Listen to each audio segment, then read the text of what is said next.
Riley McKenna's finger hovered over the trigger, her breath a whisper in the dead air. Through the Schmidt and Bender scope, the convoy target filled her reticle. Clean shot, 200 meters. Then the wind shifted, and she saw it. A man bound to a metal chair directly beneath her firing lane, duct tape across his mouth, eyes wide with terror.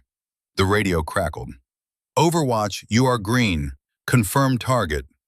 Her heart slammed against her ribs. One squeeze and the hostage dies.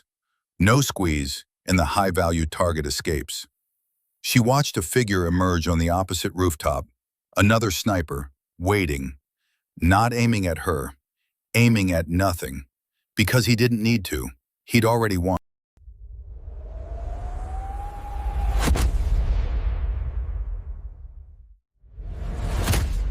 Riley McKenna had been in the hide for 18 hours.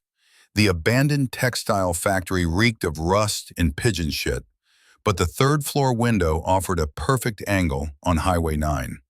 Her spotter had rotated out 6 hours ago, some bureaucratic shuffle about overtime, leaving her alone with her rifle, a case of water bottles, and the kind of silence that made her ears ring. She adjusted the bipod, minimizing contact points with the crumbling concrete. The Barrett M82A1 wasn't her first choice for urban overwatch, but the mission profile called for vehicle interdiction, and .50 BMG had a way of ending conversations through engine blocks. She'd zeroed the rifle at dawn, compensating for the thermal rise that turned the desert air into a shimmering lens by noon. Through the scope, the highway stretched empty. Dust devils danced across the asphalt. Her watch read 14:47 hours. The convoy was late. Riley's mind drifted, a dangerous thing for a sniper. 6 months ago, she'd been on a rooftop in Kandahar, tracking a bomber through a marketplace. The shot had been perfect. Textbook, center mass at 400 meters, mild crosswind, no obstructions. She'd squeezed the trigger and watched the man drop. Then the girl had stepped into frame. She'd been hidden behind a fruit cart, maybe 8 years old, reaching for an orange. The .338 Lapua round had passed through the bomber's chest and caught her in the shoulder, spinning her like a rag doll. Riley had watched through the scope as medics swarmed, as the girl's mother screamed, as blood spread across white fabric. The after-action report called it acceptable collateral damage within rules of engagement.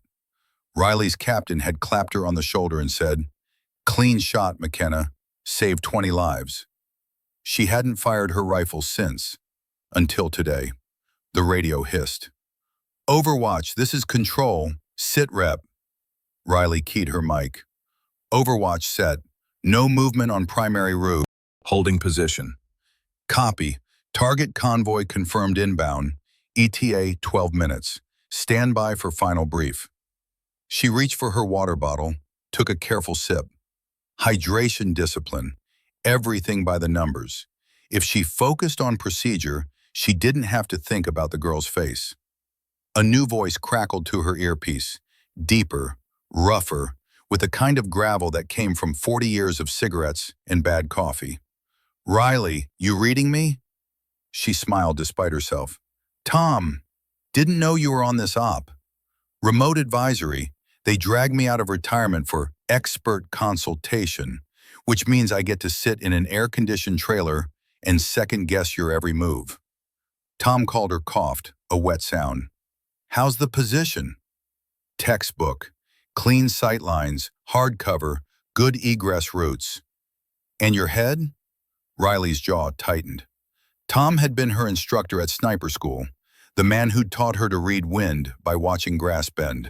He'd also been the only person who'd visited her after Kandahar, who'd sat in the hospital cafeteria and let her cry into bad coffee without saying a goddamn word. "My head's fine," she said. "Liar, but that's okay. Just remember, mission first, emotions never. You get soft, people die. You get hard, you survive." "You sound like a fortune cookie written by a war criminal." Tom laughed, the sound like gravel in a blender. "That's my girl. Now pay attention. Control's about to brief you on the target, and it's a shit show. The radio clicked again. Control's voice, crisp and bureaucratic. Overwatch, target profile as follows. 3-vehicle convoy, modified SUVs, probable armor plating. Primary target is Vehicle 2, driver side passenger. Call sign, Profit. High-value intelligence asset, confirmed ties to arms trafficking across the southern corridor. Riley zoomed her scope, scanning the horizon. Still nothing. Control continued. Rules of engagement. Neutralize Profit on positive ID. Collateral damage acceptable if within operational parameters. Local authorities have been advised of federal action. You are cleared hot on my command. Copy, Riley said, her voice flat. Confirm. Disable vehicle or eliminate target. Eliminate. Profit has operational knowledge of 3 active cells. Cannot risk extraction or escape. Tom's voice cut in on the private channel. You hear that? This isn't a capture mission. They want him dead, full stop. Probably means he knows something that embarrasses someone important. Riley didn't respond. She was watching the highway, where heat shimmer made the distance look like water. Then she saw them. 3 black SUVs, moving fast, kicking up dust. They weren't running convoy protocol. Too close together, too aggressive. The lead vehicle weaved slightly, like the driver was nervous or high, or both. Control, I have visual. 3 vehicles inbound, bearing 270, range 1,500 meters in closing. Copy, Overwatch. Maintain position. Engage on my mark. Riley's breathing slowed. Muscle memory took over. She checked her dope card. Wind speed, humidity, temperature. The Barrett's recoil would be manageable at this range, but she'd have to account for the afternoon thermal column rising off the asphalt. The convoy closed to 1,000 meters. 800. 600. Through the scope, she could see faces now, blurred but human. The lead vehicle had tinted windows. So did the trail. But the middle SUV, the target vehicle, had its passenger window down. Stupid. Overconfident. She centered the reticle on the window frame, waiting for a profile to resolve. Overwatch, stand by for positive ID, Control said. We're running facial recognition through your scope feed. Riley adjusted her aim as the SUV hit a pothole, bouncing. The passenger leaned forward, shouting something at the driver. Male, late 40s, beard, sunglasses. Positive ID confirmed. Target is Profit. You are cleared hot. Repeat, cleared hot. Riley's finger moved to the trigger. The crosshairs settled on the man's temple. The wind died. Perfect stillness. And then she saw it. Movement on the rooftop across the highway. A building she'd marked as abandoned during her pre-mission survey. A figure rose from behind an HVAC unit, carrying something long and dark. Another sniper. Her breath caught. The figure wasn't aiming at her, wasn't aiming at the convoy. He was aiming down, at something she couldn't see from her angle.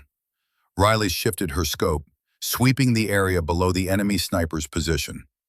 The convoy was still moving, seconds from entering her kill zone. She had maybe 3 seconds to take the shot before. That's when she saw the chair. It was a folding metal chair, the kind you'd find in a school cafeteria, rusted and bent. And zip-tied to it, wrists bound behind his back, was a man in civilian clothes. Khaki pants, button-down shirt, work boots. His face was bruised, swollen, duct tape plastered across his mouth. His eyes were wide, searching, desperate, and he was positioned directly beneath the enemy sniper's line of fire. No, not beneath. He was in the firing lane, placed with surgical precision so that any shot Riley took at the convoy would pass within inches of his head, or through it. Overwatch, confirmed target acquisition. Control's voice was impatient now. Riley's finger froze on the trigger. The convoy was 200 meters out. Profit's SUV slowed, the driver scanning the buildings. They knew something was wrong. In 5 seconds, they'd accelerate, and the shot would be impossible. Overwatch, you are cleared to engage. Acknowledge.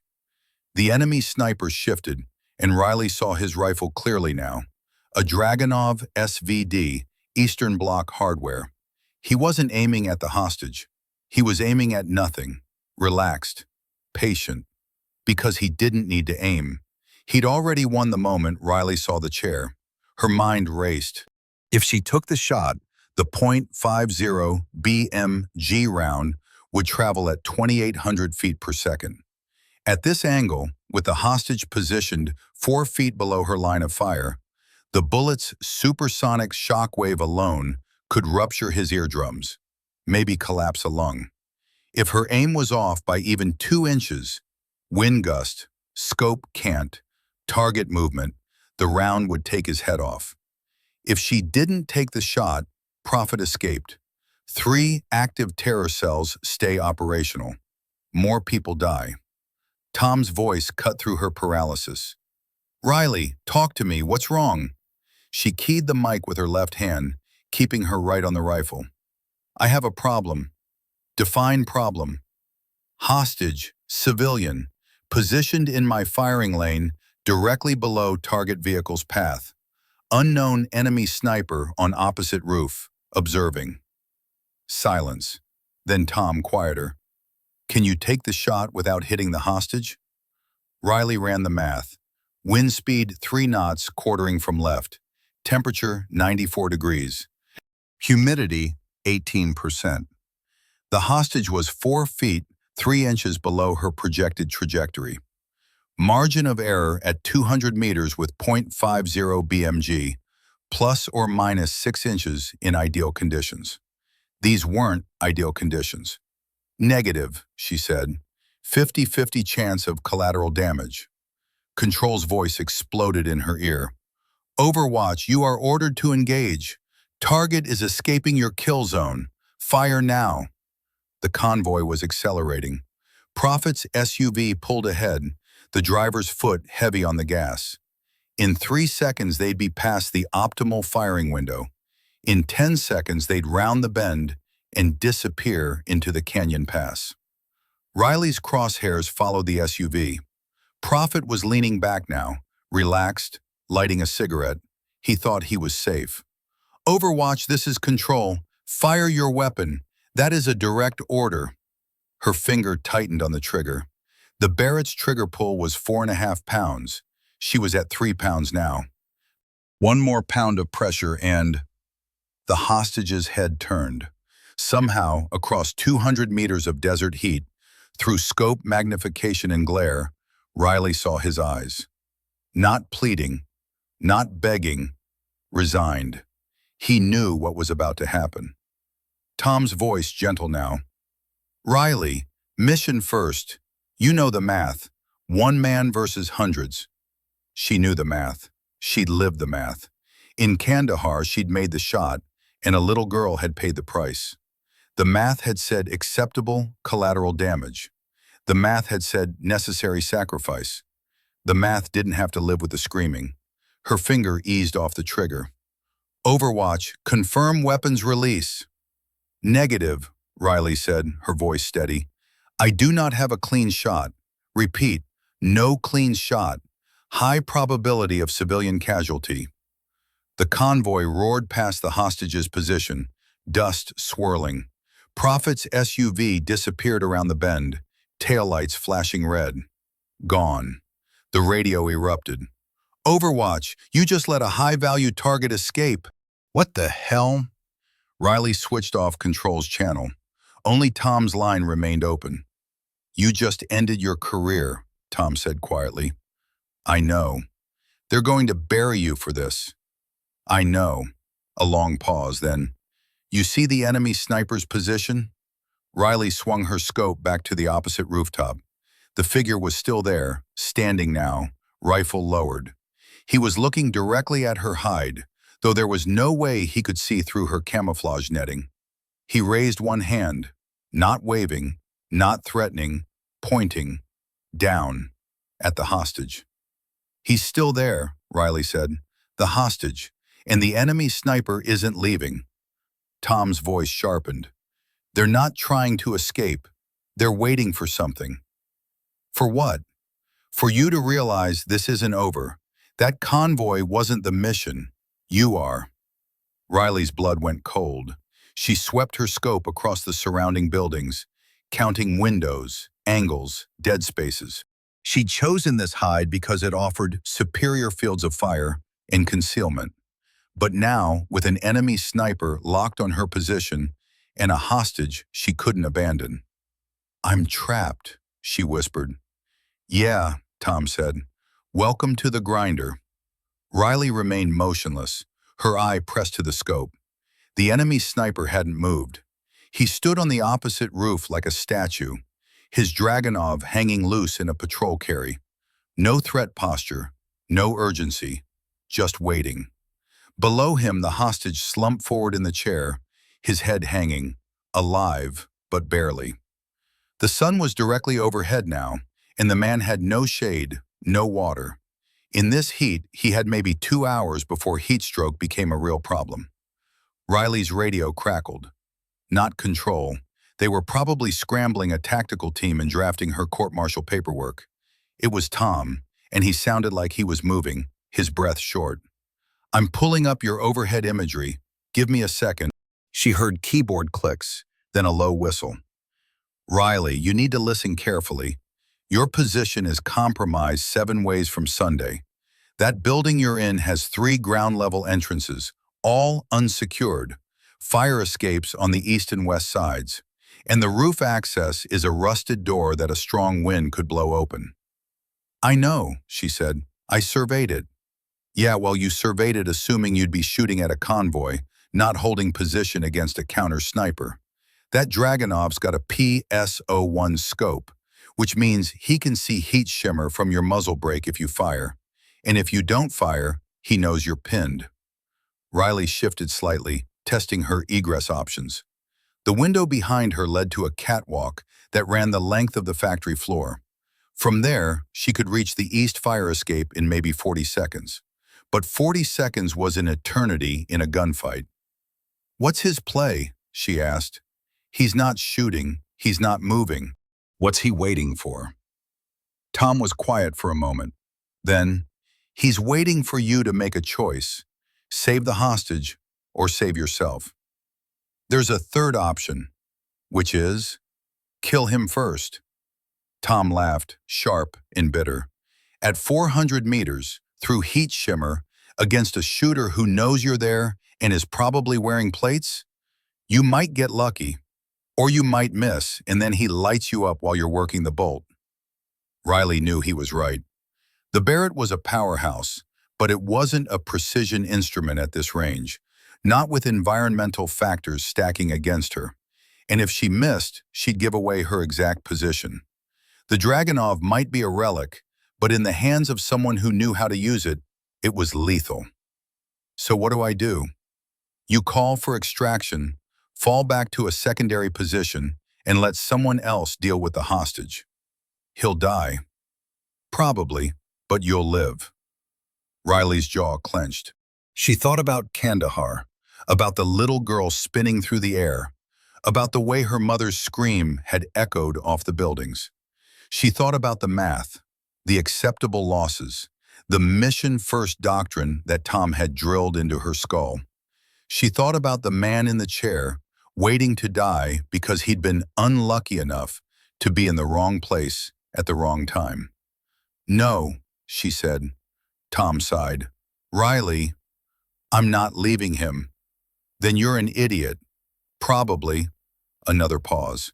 Then Tom's voice changed, softer, almost regretful. "You know I've been in your position, right? Different war, different desert, but same choice. We had a convoy ambush outside Fallujah, 3 Marines pinned down, and a local translator caught in the crossfire. Command said leave him, extract the Marines, acceptable loss. What did you do?" "I left him, followed orders, got the Marines out, and you know what? Command was right.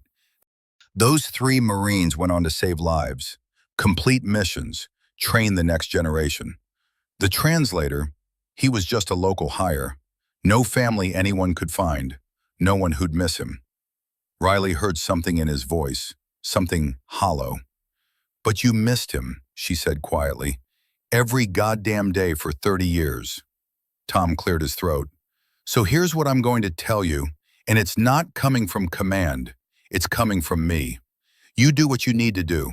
But remember, if you die trying to be a hero, that hostage still dies. And then it's two bodies instead of one." Riley studied the enemy sniper through her scope. He'd shifted position now, moving to the edge of the roof. He raised one hand again, and this time he pointed to his own chest.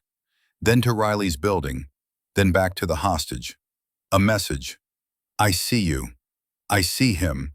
Your move." "He's taunting me," Riley said. "No, he's testing you, seeing if you're committed or just posturing." "Then let's show him." Riley adjusted her aim, moving the crosshairs from the sniper to the area around the hostage. She couldn't risk a direct shot, but maybe she could create chaos. The building the hostage was in front of had a corrugated metal awning, rusted and weak. If she could collapse it, it might provide cover, give her a window to... Her radio crackled. Not Tom, not control. A new voice, accented, Eastern European, maybe Russian. "You are thinking too hard, sniper." Riley froze. Her eyes flicked to the enemy position. He was holding something, a handheld radio, keyed to her frequency. "How?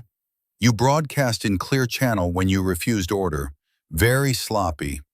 The voice was calm, almost amused. "I have been listening to you and old man argue.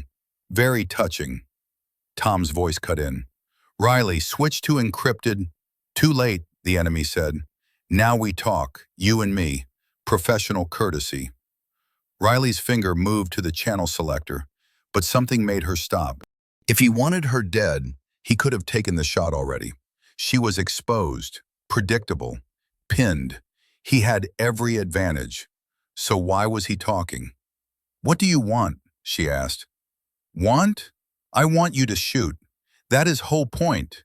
You shoot convoy, you kill innocent man, you prove you are like all other American soldiers. How do you say, collateral damage is acceptable?" He chuckled. "But you do not shoot. Very interesting. Who are you?" "Call me Viper. Is good name, yes? Patient. Deadly. I was like you once. Soviet Army, sniper school, Afghanistan. Many targets, many kills. Very good at math." He paused. "Then one day I have same choice. Target or hostage. I choose target. Mission first, like good soldier." Riley's scope remained fixed on him. She could see more details now. A bearded face, scarred, maybe 50 years old. He wasn't wearing tactical gear, just civilian clothes and a chest rig. "And," she prompted. "And hostage was undercover agent, my own side." "Intelligence failure," they said. "Unfortunate mistake. But I pulled trigger, so I have responsibility." His voice hardened. 23 years ago. I still see his face. Tom's voice, urgent. "Riley, he's stalling. He's waiting for something." Viper laughed. "Old man is smart. Yes, I am waiting. But not for what he thinks." Riley heard it then. The distant thrum of rotors. Helicopter. Inbound. "Your friends are coming," Viper said. "Tactical team, yes? They will surround building, extract you, kill me if I am lucky. And hostage, well, maybe they save him, maybe not. Probably not. Too much risk." "Then why are you still here?" "Because I want to see if you are different. If you will do what I could not." The radio hissed with static. "Hostage is engineer, concrete specialist. Cartel took him 3 days ago, force him to build bunker. Now he is witness, so he must die. But if you save him, you prove something." "Prove what?" "That math is wrong. That one life can matter more than mission." Viper's voice dropped. "I give you 5 minutes. Helicopter will arrive in 6. Your move, Riley McKenna." The radio went dead. Riley's mind raced. 5 minutes. The tactical team would come in hot. Assume everyone on a rooftop was hostile. Shoot first and sort bodies later. If she stayed in position, she'd be extracted, debriefed, and probably dishonorably discharged. The hostage would be secured if he survived the gunfire. If he survived. Tom's voice was tight. Riley, you need to move now. Get to the ground floor, link up with the TAC team, and let them handle this. She looked through the scope one more time. Viper had disappeared from the roof, but she could see movement in the building's windows, shadows, shifting. He was repositioning, getting ready for whatever came next. And the hostage, still slumped in that chair, head hanging, waiting for someone to decide if his life was worth the inconvenience. Riley made her decision. Tom, I need a favor. No, whatever you're about to ask. The TAC team. Can you delay them? Give me 10 minutes instead of 6. Silence. Then slowly, you're going to try to save him. Yes. You'll be court-martialed, stripped of rank, probably arrested. I know. Another pause. She heard Tom take a deep breath, the sound of a man making a choice he'd regret. I'll tell them there's a secondary explosive device, IED threat. They'll slow their approach, do a sweep. That'll buy you maybe 8 minutes, not 10. That's enough. Riley, thank you, Tom. She switched off the radio before he could argue. Then she pulled the Barrett back from the window, checked her sidearm, a Sig Sauer M18, 15 rounds, and started moving. 40 seconds to the fire escape. 8 minutes to save a man she'd never met. And somewhere in the shadows, a sniper named Viper, waiting to see what she'd choose. The factory floor was a graveyard of rusted machinery, looms and spindles and conveyor belts frozen in mid-operation, like a moment preserved in industrial amber. Riley moved through it in a tactical crouch, her rifle slung across her back, pistol up. Sunlight streamed through broken skylights, casting prison bar shadows across the concrete. She'd left the Barrett behind. At close range and confined spaces, the rifle was a liability. If she ran into trouble, the SIG would have to be enough. The east fire escape rattled under her boots as she descended.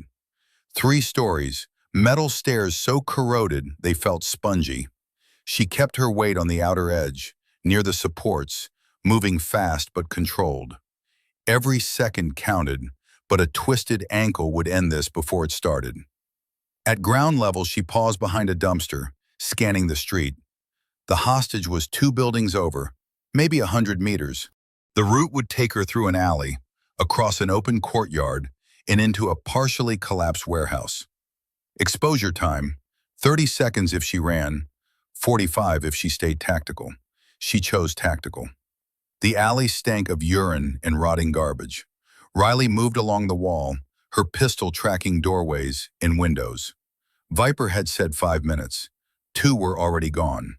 The shot hadn't been aimed at her. Warning shot. Viper, reminding her he was watching. She keyed her radio, even though she'd switched to a secondary channel. I hear you. No response.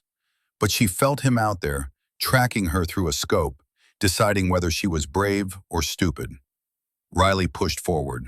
Through the warehouse, past toppled shelving units, and oil stains that looked like Rorschach tests. The building the hostage was in front of was just ahead now. Its rear entrance, a gaping hole where a door used to be. She cleared the entrance, pistol up, slicing the corners. Empty. Whoever had been here was gone, or hiding, or... Another rifle shot. This one closer, the crack sharp enough to make her flinch. She spun, tracking the sound. It had come from above, from the building Viper had been on. But when she looked up, he wasn't there. Riley's tactical brain screamed at her. Ambush, flanking maneuver, you're being corralled. But she couldn't stop now. The hostage was 30 feet away, just through this room and out the front entrance. She moved to the doorway and froze. The man in the chair was conscious now, his eyes open, watching her. Behind the duct tape, she could see his mouth moving, trying to say something. His face was sunburned, blistered, streaked with dried blood from a gash across his forehead. And 10 feet behind him, standing in the shadow of a doorway, was Viper. He wasn't holding his rifle. It was slung across his back, casual, non-threatening. His hands were empty, raised slightly, palms out. 5 minutes, he said. You make good time. Riley's pistol centered on his chest. Step away from him. Or what? You shoot me, my friends shoot you. Mexican standoff, yes? Viper smiled, but it didn't reach his eyes. Relax, I am not here to kill. Then why are you here? To see if you keep promise, if you choose man over mission. He tilted his head, studying her. You are young, maybe 26, 27, still believe in things, right and wrong, heroes and villains. I'm 27, and I believe in not letting people die when I can stop it. Viper nodded slowly. Good answer, but belief is easy. Action is hard. He stepped aside, away from the hostage. He is yours. Take him. Helicopter will be here in 2 minutes. You can make it if you run. Riley didn't move. Her pistol stayed locked on Viper's center mass. What's the catch? Catch? You set this up. The convoy, the hostage, all of it. You knew I wouldn't take the shot. This whole thing was a test. Viper's smile widened. You are smarter than old man gives credit for. Answer the question. He shrugged. Yes, was test. Cartel wanted to see if American Sniper could be compromised. If you shoot hostage to kill target, you prove you are monster. Cartel uses video, propaganda, recruitment. See how Americans kill innocent people. But if you do not shoot, he gestured at Riley, then you are traitor to your own side. Disobey orders, ruin career. Either way, cartel wins. Riley's finger tightened on the trigger. And you? What do you get out of this? Redemption, maybe, or revenge, depends on perspective. Viper's expression hardened. I work for cartel because money is good, and I have no homeland to return to. But I do not forget what I was. Soviet sniper, VDV. Once I believed in mission first, just like you, until mission cost me everything. So you wanted to see if I'd make the same mistake? Yes, and you did not. He lowered his hands. So I give you gift. I walk away. You take hostage. You go home and face whatever punishment comes. And maybe, when you are old like me, you will not have nightmares. Riley didn't lower her pistol. What about the cartel, your employers? I tell them American Sniper escaped. Hostage died in crossfire. No video, no propaganda. They will be angry, but they will not kill me. I am too valuable. He paused. Besides, I am old. Maybe I am tired of being valuable. The helicopter was close now, close enough that Riley could feel the rotor wash making dust devils in the courtyard. She had maybe 60 seconds before the tactical team fast roped down and turned this into a massacre. Why should I trust you? She asked. Viper met her eyes. Because if I wanted you dead, you would be dead. I am Sniper, same as you. I do not miss. He turned, walking toward the back of the building. Go, take your engineer. Tell him his wife will be waiting. And Riley McKenna, he looked back over his shoulder. Next time you have choice between mission and man, remember this day. Remember that math is lie. Then he was gone, disappearing into the shadows. Riley holstered her pistol and ran to the hostage. Up close, she could see he was mid-40s, with calloused hands and the kind of tan that came from years of outdoor work. His eyes were glassy with dehydration, but he focused on her as she pulled the duct tape from his mouth. His voice was a rasp. You're American. Yeah, and we're leaving. Can you walk? I think so. She cut the zip ties with her knife, caught him as he nearly collapsed. His legs were numb, circulation cut off. She slung his arm over her shoulder, half carrying him toward the rear exit. They made it to the alley as the helicopter roared overhead. Riley risked a glance up, Black Hawk, bristling with door guns. the cavalry arriving exactly on schedule. "What's your name?" she asked, hauling the engineer forward. "Davis. Marcus Davis." "Okay, Marcus. When the soldiers come, you tell them I found you alone. No one else was here. Got it?" He looked at her, confused. "But, got it? Yeah, okay." They rounded the corner as the Black Hawk touched down in the courtyard, disgorging a team of operators in full kit. Riley raised her free hand, shouting identification, and someone shouted back. Then hands were grabbing Marcus, pulling him away, checking for injuries. Someone grabbed Riley too, a lieutenant with a tactical vest and an angry expression. "Sergeant McKenna, you're to come with us. Command wants to debrief." "I know," Riley said, too tired to argue.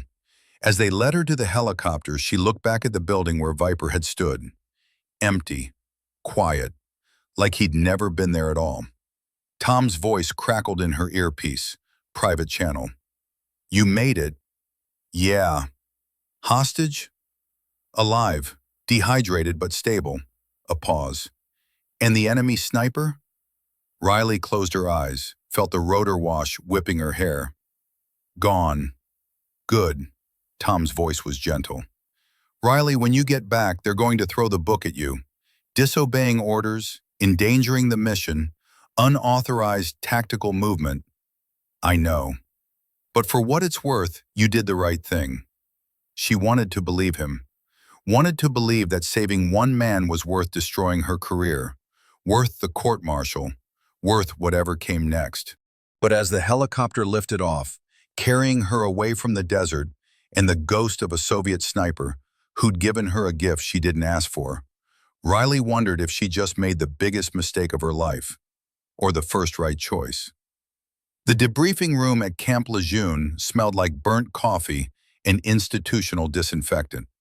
Riley sat in a metal chair that was bolted to the floor, her wrists cuffed, not zip-tied, not flexi-cuffs, but actual steel handcuffs like she was a criminal. Across the table sat two men in suits who hadn't introduced themselves, and a Marine Corps colonel whose name tape read Morrison. They'd been at it for 3 hours. "Let's go through it again," the shorter suit said. He had the kind of face that looked perpetually disappointed, like he'd ordered a steak and gotten hamburger. "You had a clear shot at a high-value target. Target was confirmed, you were cleared hot, and you chose not to fire. Is that correct?" Riley kept her voice flat. "I did not have a clear shot. There was a civilian in the firing lane. A civilian you claim was being used as a human shield." "Not claim, fact. Except there's no evidence of this civilian."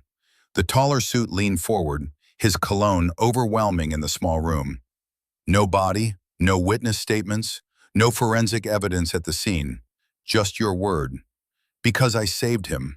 Marcus Davis, civilian engineer, kidnapped by cartel operatives 3 days prior. He was extracted with me on the Black Hawk. You have him in protective custody right now." The shorter suit exchanged a glance with his partner. "Mr. Davis has given a statement. He confirms he was held captive and that you freed him. What he doesn't confirm is that he was positioned as a human shield during the convoy interdiction." Riley's jaw clenched. "He was unconscious for most of it, dehydrated, heat exhaustion." "Convenient." Colonel Morrison held up a hand. "Gentlemen, let's stay focused." He turned to Riley, his expression unreadable. "Sergeant McKenna, what these men are trying to establish is whether you disobeyed a direct order for legitimate tactical reasons or because of other factors." "Other factors?" "Your psychological evaluation after the Kandahar incident flagged you as potentially hesitant in high-stress targeting scenarios." Riley felt something cold settle in her stomach. "That evaluation was cleared. I was returned to active duty." "Cleared for duty, yes, but the flag remains on your record." Morrison pulled out a file, flipped it open. "Kandahar, 6 months ago. You took a shot at a confirmed bomber in a crowded marketplace. The shot was clean, by the book, and it saved an estimated 20 to 30 civilian lives. But you also hit a child who was concealed behind an obstruction." I know what I hit. The after-action report describes you as emotionally affected by the collateral damage. You spent 2 weeks in psychological observation and haven't fired your weapon in a combat scenario since, until yesterday. I haven't had a combat scenario until yesterday. Or, the taller suit interjected, you've been avoiding them. And when you finally got one, you froze, projected your guilt from Kandahar onto a situation that didn't warrant hesitation, and let a high-value target escape as a result. Riley stared at him. You think I'm lying about the hostage? I think you saw what you wanted to see, a reason not to pull the trigger. The room went silent. Riley could hear the fluorescent lights buzzing overhead, the distant sound of a drill instructor's screaming cadence outside. Her hands were shaking, not from fear, but from rage so pure it felt like voltage. Marcus Davis is alive because I didn't pull that trigger, she said slowly. If I'd taken the shot, he'd be dead. So would Prophet, probably, but Davis would definitely be dead. You want to court-martial me for saving a civilian life? Fine, do it, but don't you dare tell me I imagined him. Morrison closed the file. No one's saying you imagined him, Sergeant. What we're saying is that your tactical assessment may have been compromised by previous trauma, and that raises questions about your fitness for duty. Sir, with respect, noted and dismissed. Morrison stood, and the two suits followed. You're suspended from active duty pending a full investigation. Psychiatric evaluation will be scheduled within the week. Until then, you're confined to base, restricted to non-combat duties. Colonel, that's all, Sergeant. They left her alone in the room, still cuffed to the chair. After 10 minutes, an MP came in and unlocked the cuffs without meeting her eyes. He escorted her out of the building and across the parade ground to the visiting officers' quarters, a glorified motel where they put people who weren't quite prisoners, but weren't quite free. Her room had a bed, a desk, and a window that didn't open. She sat on the bed and stared at the wall. Her phone buzzed. A text from Tom. Call me. Secure line. She used the encrypted app he'd installed on her phone months ago, the one he claimed was totally legal, probably. He picked up on the first ring. How bad? He asked. Suspended. Psych eval. They think I had a breakdown. Tom was quiet for a moment. Did you? No. You sure? Riley closed her eyes. Tom, there was a hostage. I saw him. Viper was using him as bait. Viper? The enemy sniper. He told me his name, said this whole thing was a test to see if I'd choose the mission or the man. And you believe him? Riley stopped. Did she believe him? Or had she wanted so badly for there to be a moral choice, a clean answer, that she'd invented one? Yes, I believe him. Tom sighed, the sound of a man who'd been through this before. Riley, listen to me carefully. The moment you refused that shot, you became a problem. Not because you were wrong, but because you made command look bad. They authorized a kill order, and you countermanded it. That's not just insubordination. It's a challenge to their authority. So they're making an example of me. Worse, they're making you disappear. Psychiatric hold, medical discharge. 6 months from now, you're a civilian with a dishonorable separation, and no one remembers your name. Riley's hands clenched. What about Davis? He can confirm. Davis is in protective custody, which means he's isolated, his testimony is controlled, and by the time anyone talks to him again, he'll have been debriefed so many times he won't know what he actually remembers. Tom's voice hardened. You're being erased, Riley, and there's not a goddamn thing I can do about it from here. Where's here? Advisory station, 50 miles from your position. They brought me in to consult on the tactical failure, their words, and I've been sitting in meetings all day with people who want to know why my former student went rogue. What did you tell them? That you're the best sniper I ever trained, and if you say there was a hostage, there was a hostage. A pause. They didn't like that answer.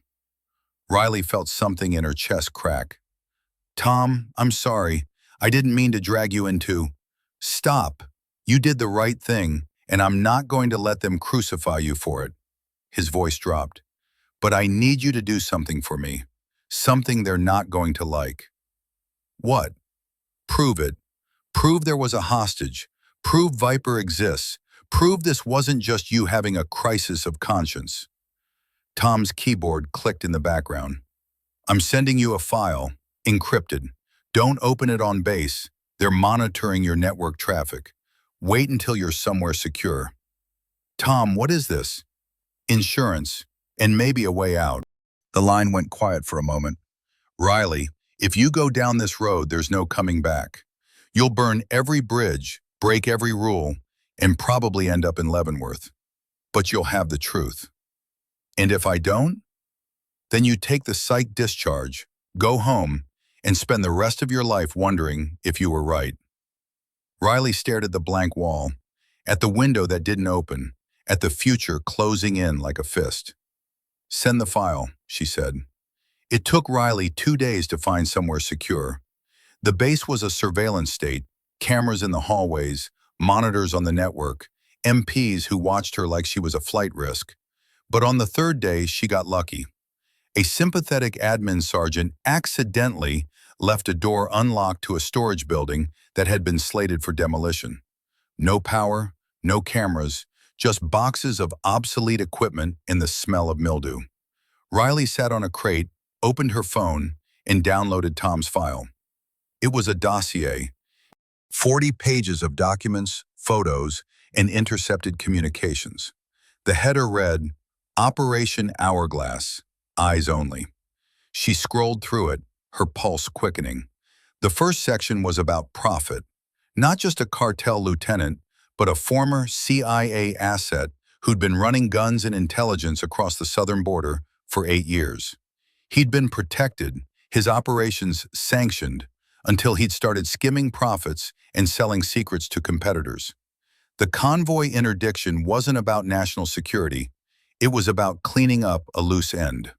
The second section was about the hostage, Marcus Davis, civilian engineer, but also, Riley's breath caught, a federal witness. He'd been subpoenaed to testify about construction projects the cartel had commissioned, projects that implicated judges, politicians, and military contractors. His kidnapping hadn't been random, it had been a message. And the third section was about Viper. Real name, Dmitry Volkov. Former Soviet VDV, sniper instructor, veteran of Afghanistan and Chechnya. Confirmed kills, classified, but estimated over 200. After the Soviet collapse, he'd gone private. Mercenary work, protection details, wet work for whoever paid. 3 years ago, he'd been hired by the Sinaloa cartel as a trainer and problem solver. But what made Riley's blood run cold was the note at the bottom of his file.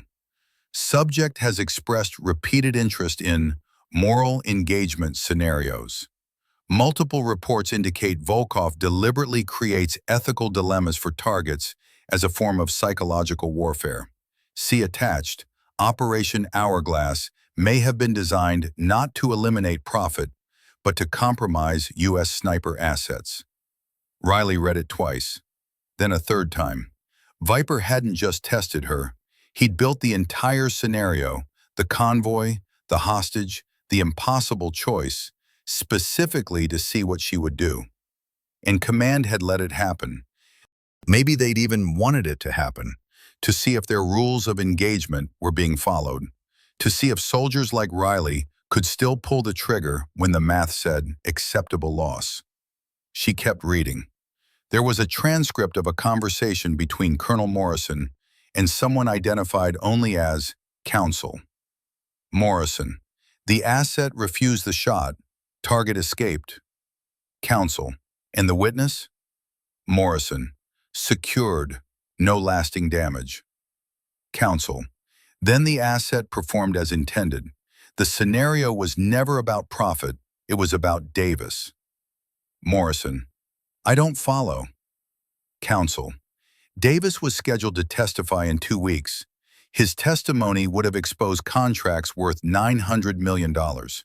If he died during a botched rescue, his deposition would have been inadmissible. But if he'd been killed by U.S. fire, Morrison, we'd have a scandal, congressional hearings, counsel. Exactly. So we needed someone to not take the shot. Someone with a record of hesitation. Someone we could control afterward. Morrison, you used McKenna as a patsy. Counsel, we used her to save a very expensive problem.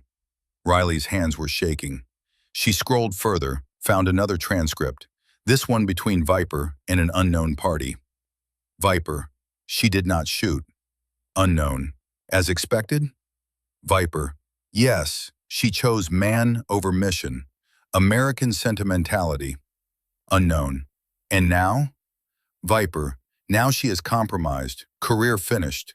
No one will believe her story. Davis will testify, contracts will be protected, and Sniper will be, what is word? Scapegoat. Unknown. Perfect. Riley closed the file. Her mind raced, trying to piece it together. Command had set her up. They'd known about Viper, known about the hostage, known she'd refused the shot. They'd let Profit escape because Profit didn't matter. What mattered was making sure Marcus Davis survived to testify, but in a way that didn't look like a rescue, that looked like a failure, so no one would ask questions about why a federal witness was in cartel custody in the first place. And Riley was the fall guy, the unstable sniper who'd frozen under pressure, who disobeyed orders, who couldn't be trusted. Her phone buzzed. Tom, you read it? Yes. All of it? Yes. Then you know. I was bait. Not just bait, you were the trigger. They needed someone with a conscience to refuse the shot, and they knew you'd do it. After Kandahar, you were perfect. Riley wanted to scream, wanted to throw the phone, wanted to find Colonel Morrison and put him through a wall. But she forced herself to breathe, to think like a sniper. Assess the situation, identify the target, take the shot. What's my move?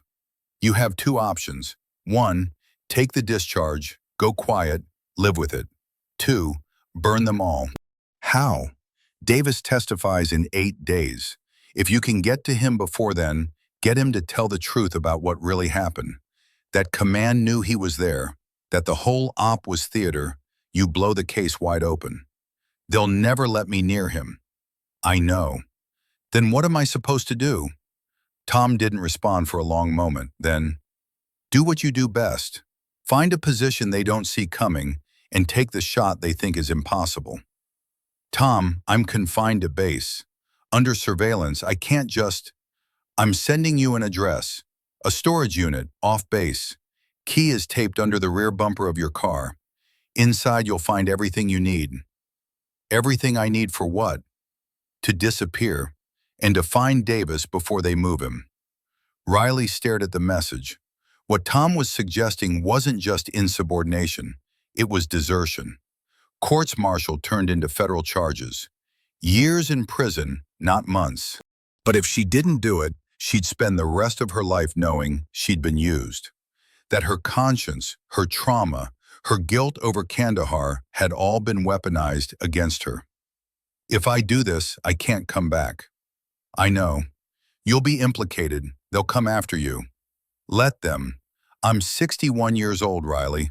I've got 3 years until mandatory retirement and a pension I don't need. But you've got your whole life ahead of you, and you deserve better than being their scapegoat.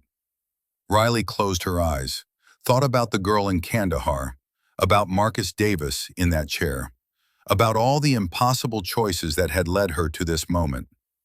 Send the address. Riley waited until 00 hours, when the base was at its quietest. The VOQ had minimal security. MPs made rounds every 2 hours, but they were predictable, bored, more focused on catching drunk junior enlisted than a suspended NCO. She'd timed their patrol pattern over the last 3 nights. She moved at 02:14, dressed in civilian clothes she'd bought from the PX. Jeans, a hoodie, running shoes. No uniform, no ID, nothing that would mark her as military. Her phone was in her pocket, Tom's encrypted file backed up to a thumb drive taped inside her waistband. The window in her room didn't open, but the one in the communal bathroom did. Second floor, 15-foot drop to a landscaped hedge. Not ideal, but doable. Riley climbed onto the sink, tested the window. It slid open with a creak that sounded like a gunshot in the silence. She froze, listening. No shouts, no footsteps, no alarms. She went through head first, caught the frame, and dropped. The hedge broke her fall but scraped her arms bloody. She rolled, came up in a crouch, and ran. The parking lot was 100 meters away. Her car, a 15-year-old Honda Civic that had been her grandfather's, was parked in the back corner, away from the lights. She found the key exactly where Tom said it would be, started the engine, and pulled out slowly, headlights off until she reached the main gate. The guard on duty was a lance corporal who looked about 19. He glanced at her civilian clothes, frowned. "Ma'am, you're not authorized to leave base at this hour." Riley handed him a fake pass Tom had included in the file, a weekend Liberty chit with forged signatures. "Medical emergency. My mother's in the hospital." The guard studied it, then her face. Riley kept her expression neutral. Concerned daughter, nothing suspicious. After a moment that felt like an hour, he handed it back. "Sorry to hear that, ma'am. Drive safe." She drove. The storage unit was 20 miles off base, in a strip of rundown facilities near the highway. Riley pulled in at 0312, found Unit 47, and opened it with the key Tom had left. Inside was a duffel bag. She unzipped it and froze. False ID, driver's license, credit cards, all under the name Rachel Kemp.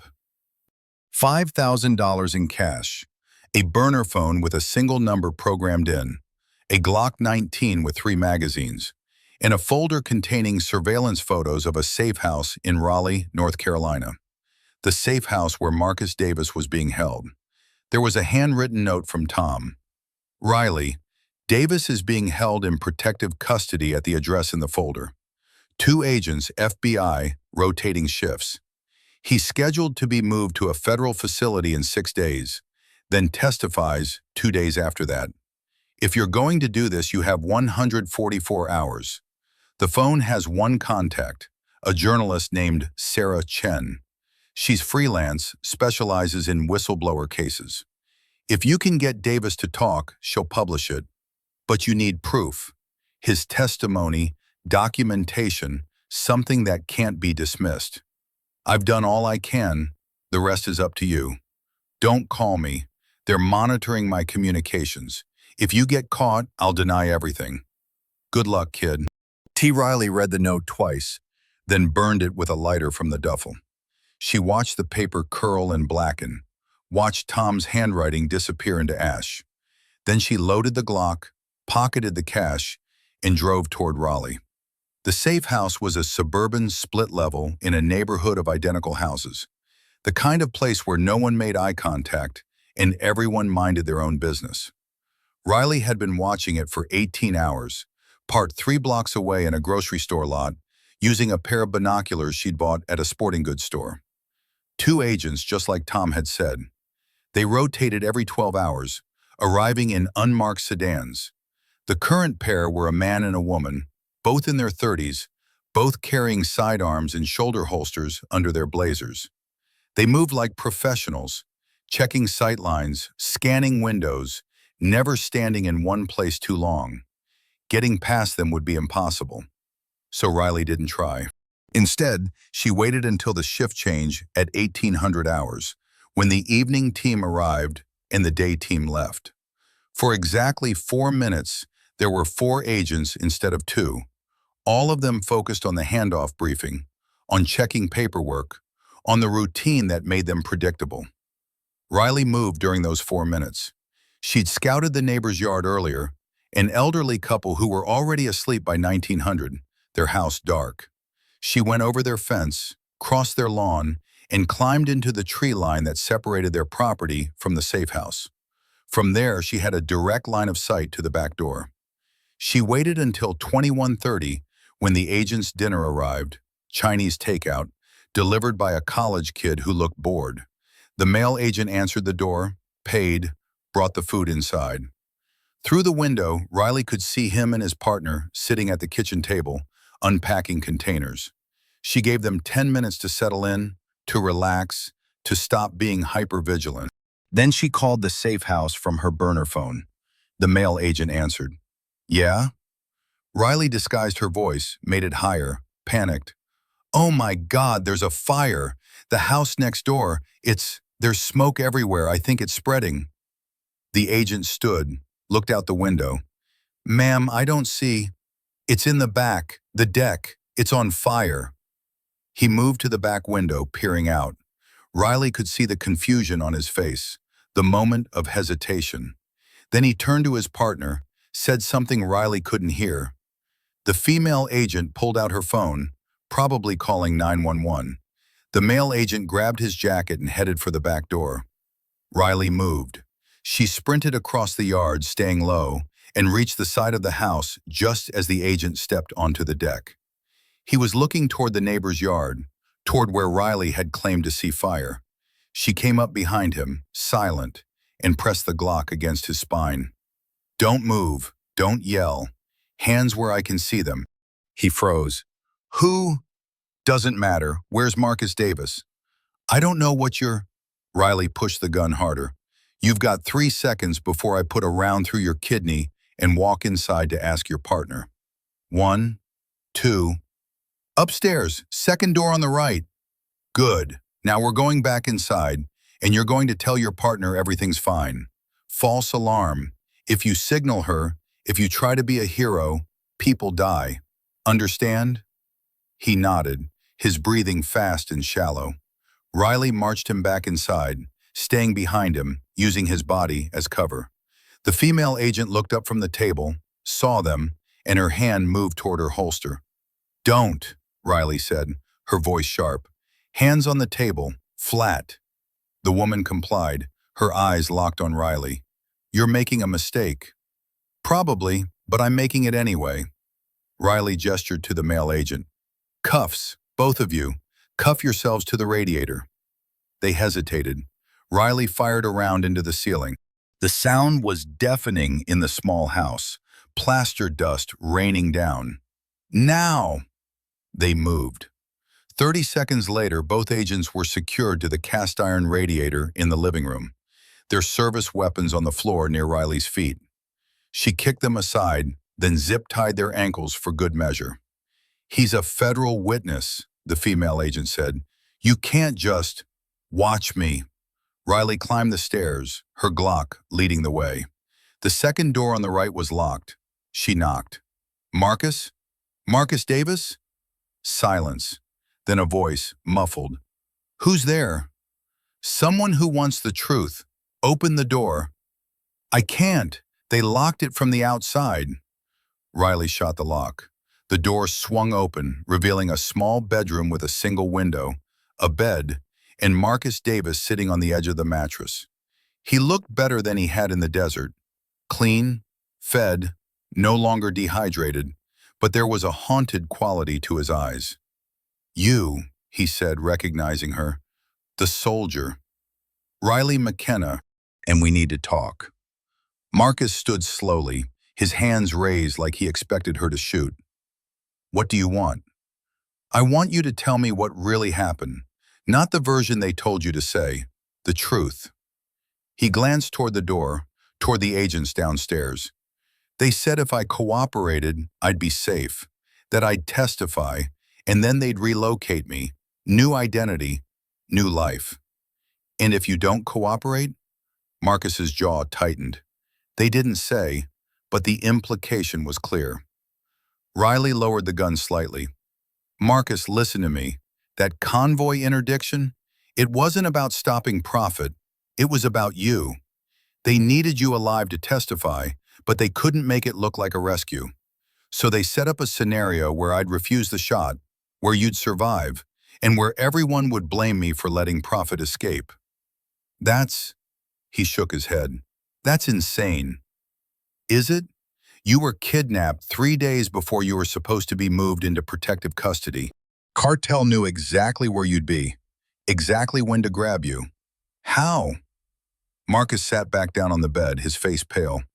You think someone gave them my location? I think someone wanted you in that chair.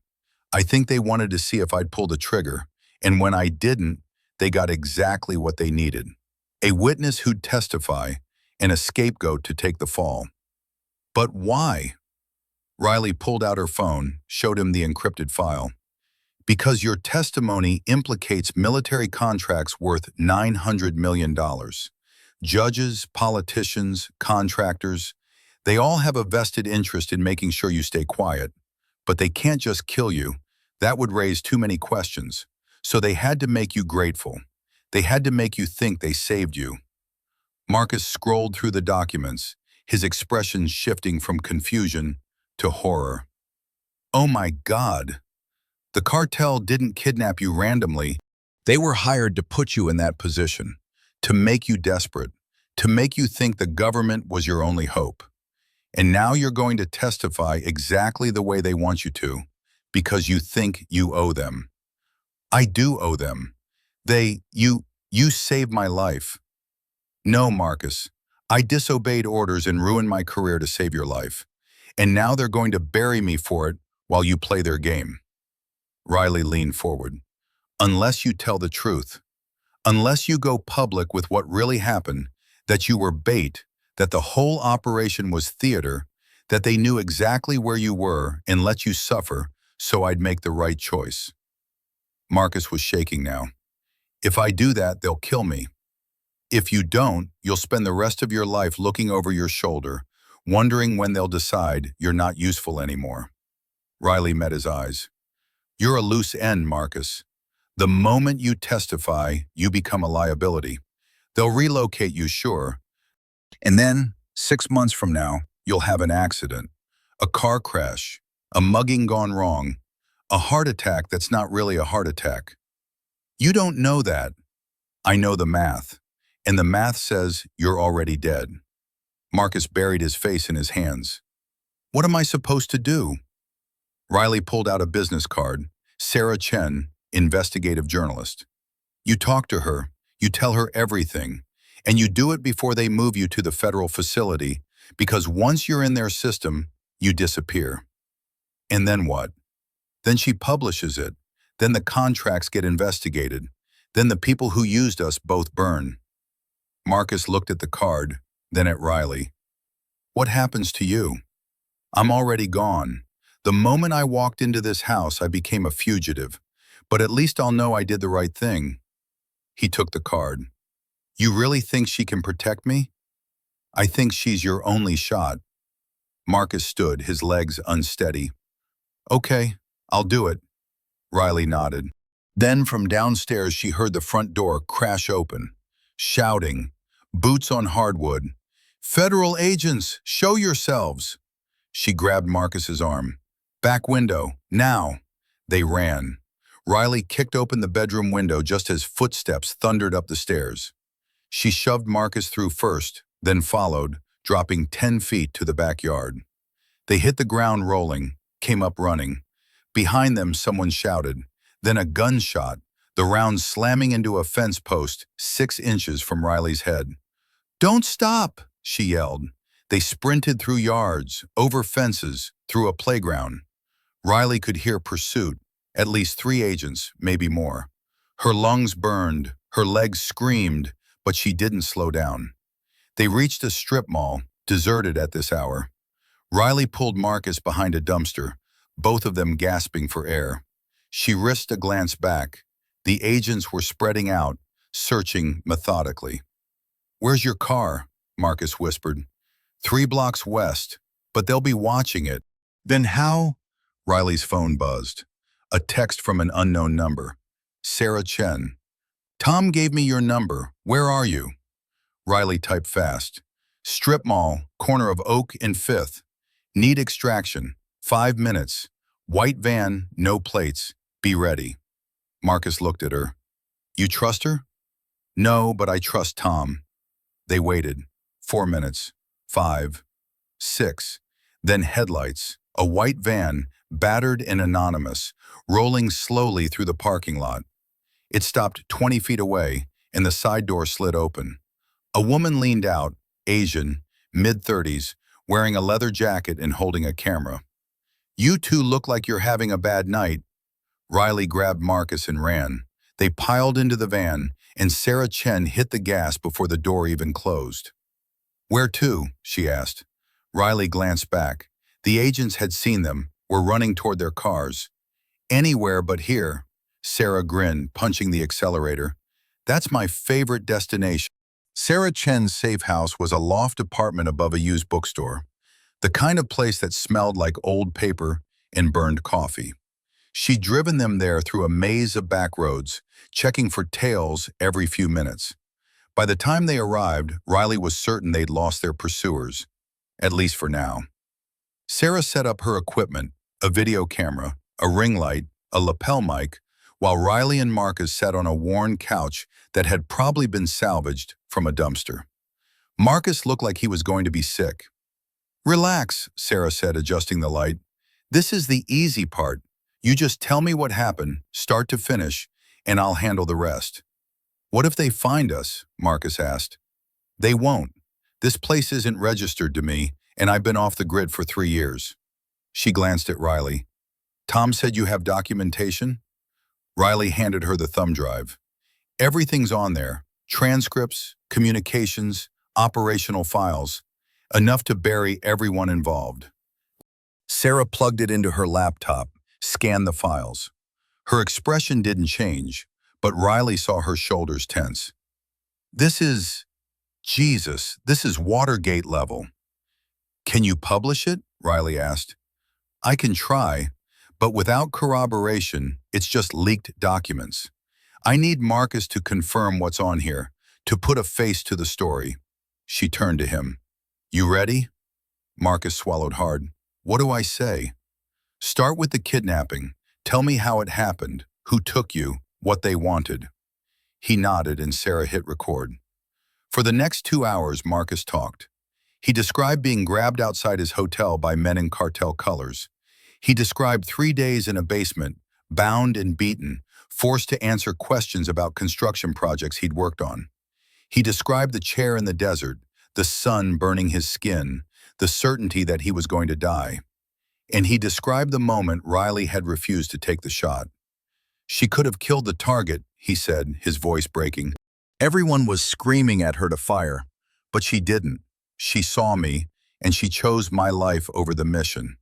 And now they're destroying her for it. Sarah zoomed in on his face. Do you believe Sergeant McKenna was set up? I didn't, not at first. But after reading those files, after seeing what they're willing to do, he looked directly at the camera.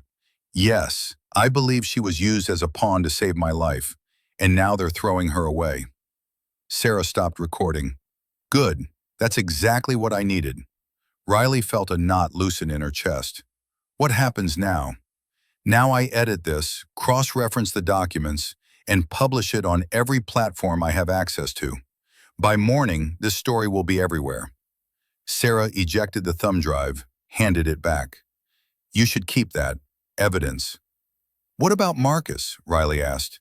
If this goes public, he's a target. I've got contacts, people who specialize in making witnesses disappear. Not the government kind, the real kind.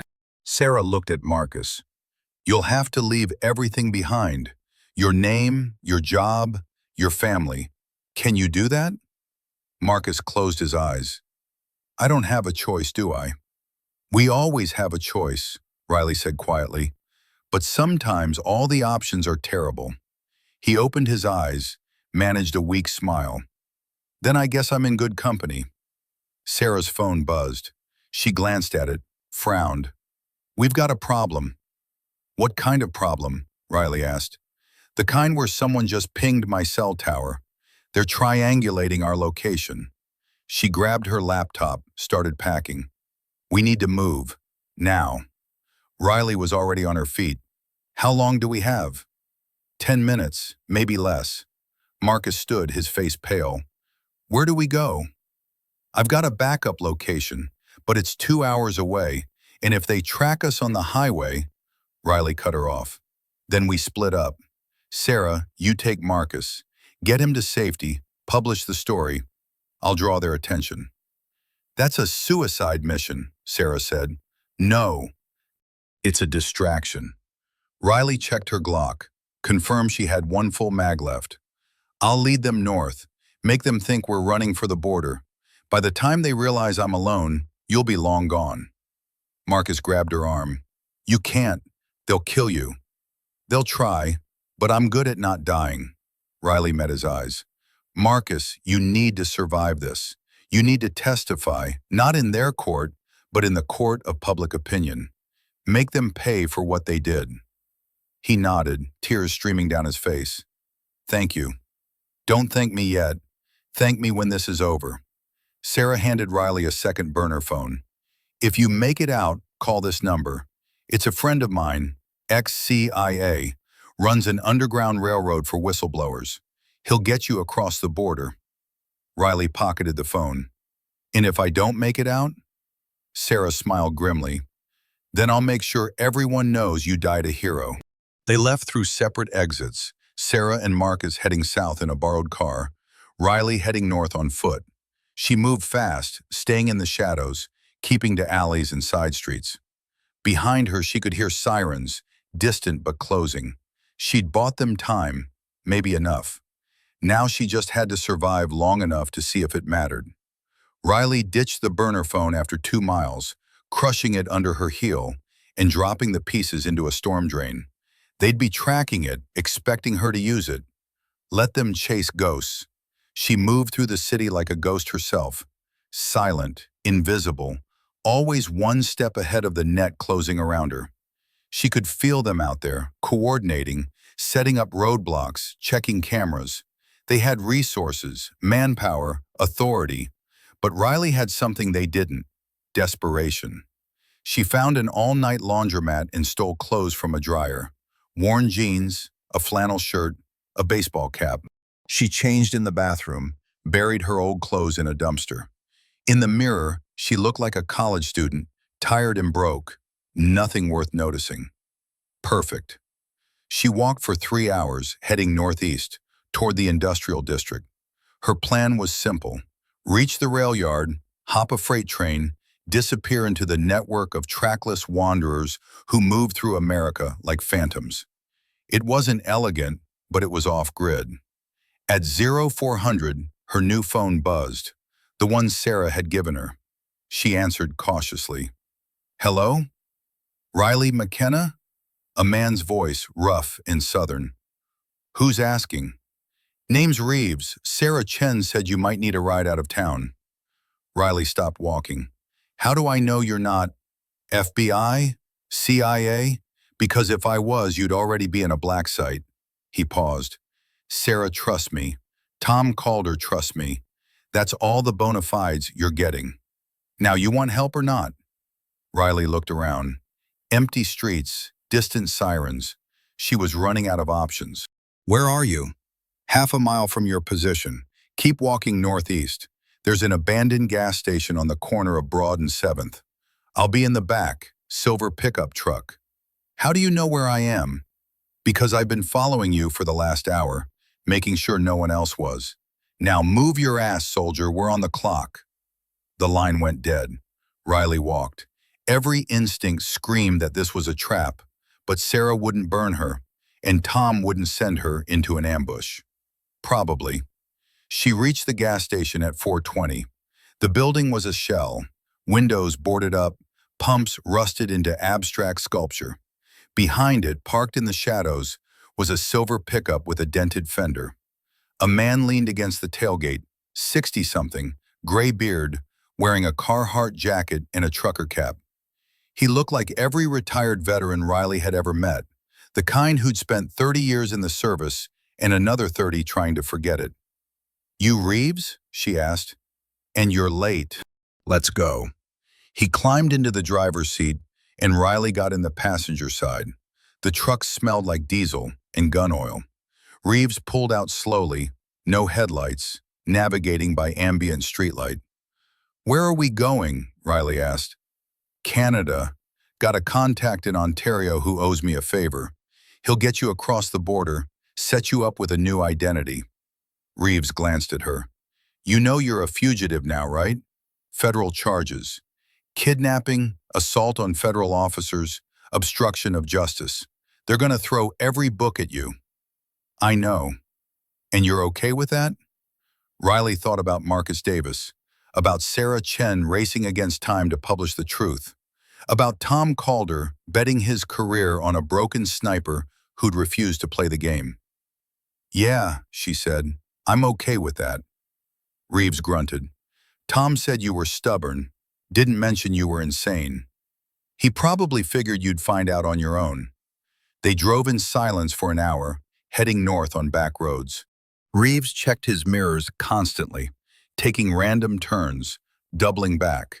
If anyone was following, they'd lost them. At dawn, they stopped at a rest area. Reeves bought coffee and burgers from a vending machine, and they ate in the truck while the sun turned the sky orange. "Sarah published the story yet?" Riley asked. Reeves checked his phone. 30 minutes ago. It's already blowing up. Twitter, Reddit, news aggregators. Governments scrambling to contain it, but the cat's out of the bag. Riley closed her eyes, felt something like relief wash over her. "Marcus? Safe. Sarah got him to a secure location. He'll be doing interviews by tonight, if he's smart." "And Tom?" Reeves's expression darkened. "In custody. They arrested him 6 hours ago. Aiding and abetting, conspiracy, about a dozen other charges." Riley's chest tightened. He knew. He knew they'd come for him. "Yeah, and he did it anyway." Reeves started the truck again. "That's the thing about honor, kid. It's expensive, but it's the only thing that matters when everything else burns." They drove. The U.S.-Canada border wasn't a wall or a fence in most places. It was just a line on a map, marked by the occasional signpost and a lot of empty land. Reeves brought Riley to one of those places, a stretch of forest where the only witnesses were trees and the occasional moose. "You cross here, follow the trail for 3 miles. You'll hit a logging road. My contact will be waiting in a blue Ford Explorer." Reeves handed her a backpack. "Cash, fake ID, burner phone, everything you need to start over." Riley took the pack. "Why are you helping me?" "Because Tom asked. And because I've seen what happens when good soldiers get chewed up by bad orders." He met her eyes. "I was like you once. Did something my conscience said was right, and the system said was wrong.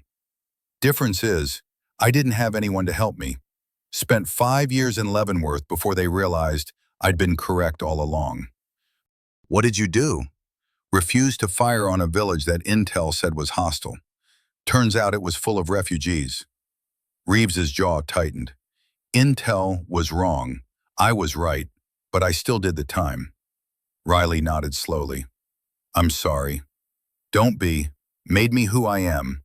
And if I can keep one more soldier from getting crushed by the machine, then maybe it was worth it." He held out his hand.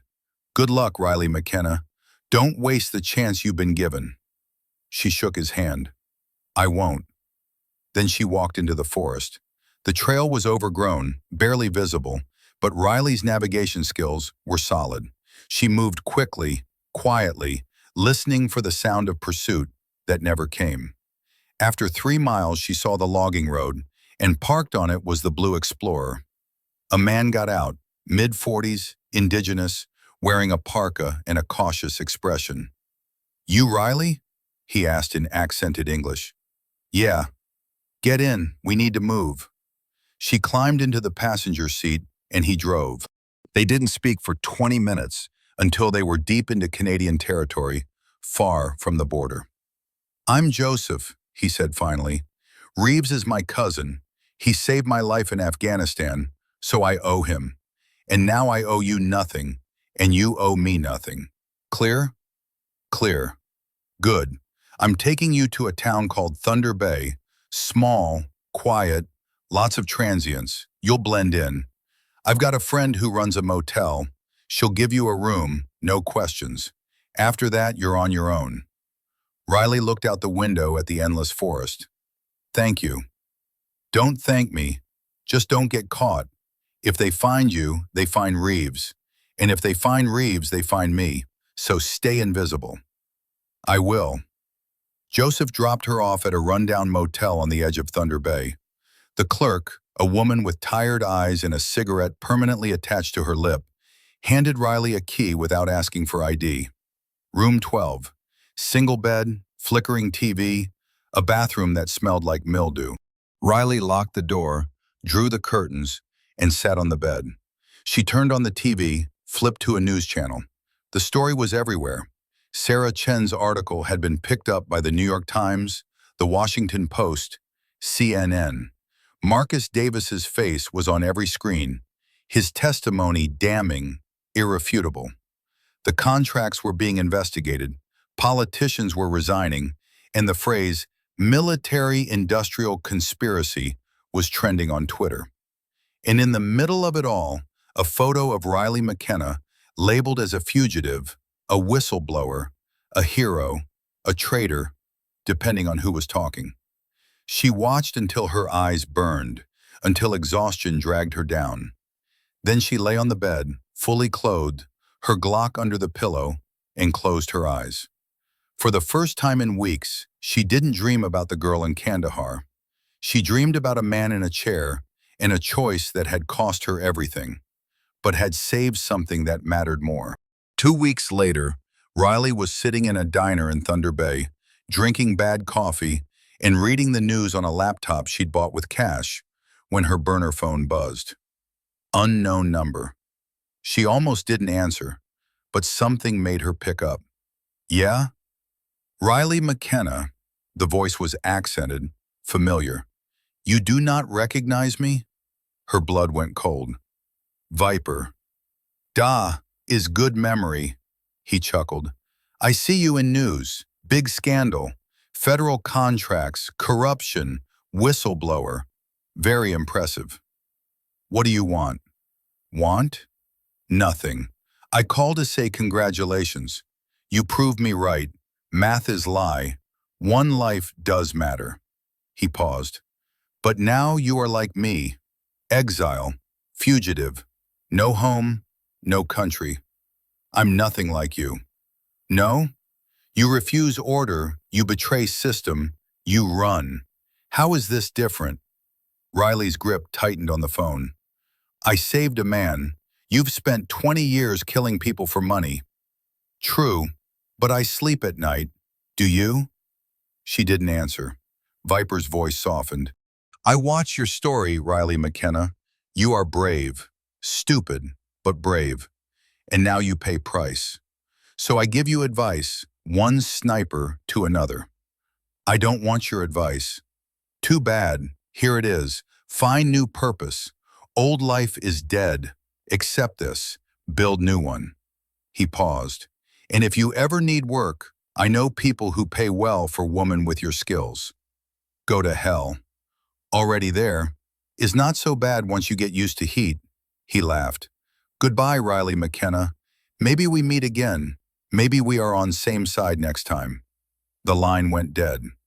Riley set the phone down, her hands shaking. She looked around the diner. Truckers, shift workers, people living quiet lives, unburdened by impossible choices and the weight of consequences. She'd saved Marcus Davis. She'd exposed the corruption. She'd done the right thing, and it had cost her everything. But as she sat there drinking her terrible coffee, watching the snow fall outside the window, Riley McKenna realized something. She'd do it again. Every single time. Riley had been in Thunder Bay for 3 weeks when the second call came. Not from Viper this time, from Tom Calder. She almost dropped the phone when she heard his voice, rougher than she remembered, tired, but unmistakably him. Tom, how are you? I've got 10 minutes before they trace this call, so listen. His breath was labored, like he'd been running. They released me 2 days ago. Lack of evidence, prosecutorial misconduct, Some lawyer bullshit I don't understand. But Riley, it's not over. Her pulse quickened. What do you mean? The contract story broke everything open. 3 congressmen resigned. 2 generals are under investigation. And the FBI just raided 6 different offices. But there's a problem. What problem? Marcus Davis. He's missing. Riley stood so fast she knocked over her coffee. What? He was in protective custody. Real protective custody this time. Not the fake kind. But 4 days ago, he disappeared during a transport. No witnesses, no body, no trace. Sarah Chen thinks it was a professional hit. Cartel? Maybe. Or someone with a lot to lose if Marcus keeps talking. Tom coughed, that wet sound she remembered. Riley, they're cleaning house. Everyone involved in Operation Hourglass is either dead, disappeared, or suddenly retired. You're on that list. I'm already gone, Tom. I'm in Canada, off the grid. Not far enough. I'm getting reports of contractors asking questions, showing your photo. They know you're north of the border. They're narrowing the search. Riley's mind raced. She'd been careful, paid cash for everything, avoided cameras. But Thunder Bay was small. If they were looking, they'd find her. What do I do? You come back. She nearly laughed. Come back? Tom, there's a federal warrant, which Sarah Chen's lawyer is challenging. The story you exposed has enough momentum that half the country thinks you're a hero. If you surrender voluntarily, with legal representation, they can't just disappear you. The spotlight's too bright. And the other half of the country that thinks I'm a traitor, they can go fuck themselves. Tom's voice hardened. Riley, I didn't spend 40 years in the service to watch good soldiers get murdered in Canadian parking lots. You come back, you face this head on, and you force them to deal with you in public. It's the only way you survive. Riley walked to the window, looked out at the gray sky. What about Marcus? If he's dead, then you're the only witness left, which means you're either the most valuable asset or the biggest liability, depending on who's asking. He paused. Sarah's arranged a meeting, neutral ground. Tomorrow night, Detroit. She's got people who can get you across the border safely. Why Detroit? Because that's where the federal prosecutor who's willing to cut you a deal is based. And because if you don't show up, they'll assume you're guilty. And the manhunt goes from find her to kill her. Riley closed her eyes. She'd run for 3 weeks, hidden, survived. And now Tom was asking her to walk back into the fire. I'll think about it, she said. Don't think too long. You've got 18 hours. Tom's voice softened. Riley, I know what I'm asking, but you're stronger than this. You faced down Viper, saved Marcus, exposed the conspiracy. Don't let them finish the job by making you disappear. The line went dead. Riley stood there for a long time, holding the silent phone, weighing her options. Run deeper into Canada, maybe Europe, live under a fake name forever. Or go back, face the consequences, and hope the truth was enough to keep her alive. She thought about the girl in Kandahar, about Marcus Davis in that chair, about all the choices that had led her here. Then she packed her bag and started driving south. The border crossing was a nightmare of logistics and paranoia. Sarah Chen had arranged everything: a fake passport, a cover story, a contact on the U.S. side who'd smooth the way. But as Riley approached the checkpoint at Detroit-Windsor, her hands were slick with sweat. The Canadian border agent barely glanced at her passport. Purpose of visit to the United States? Business meeting. How long will you be staying? 2 days. He stamped the passport and waved her through. Simple. Too simple. Riley drove across the Ambassador Bridge, watching the Detroit skyline grow larger. Somewhere in that city was Sarah Chen, a federal prosecutor, and possibly a dozen people who wanted her dead.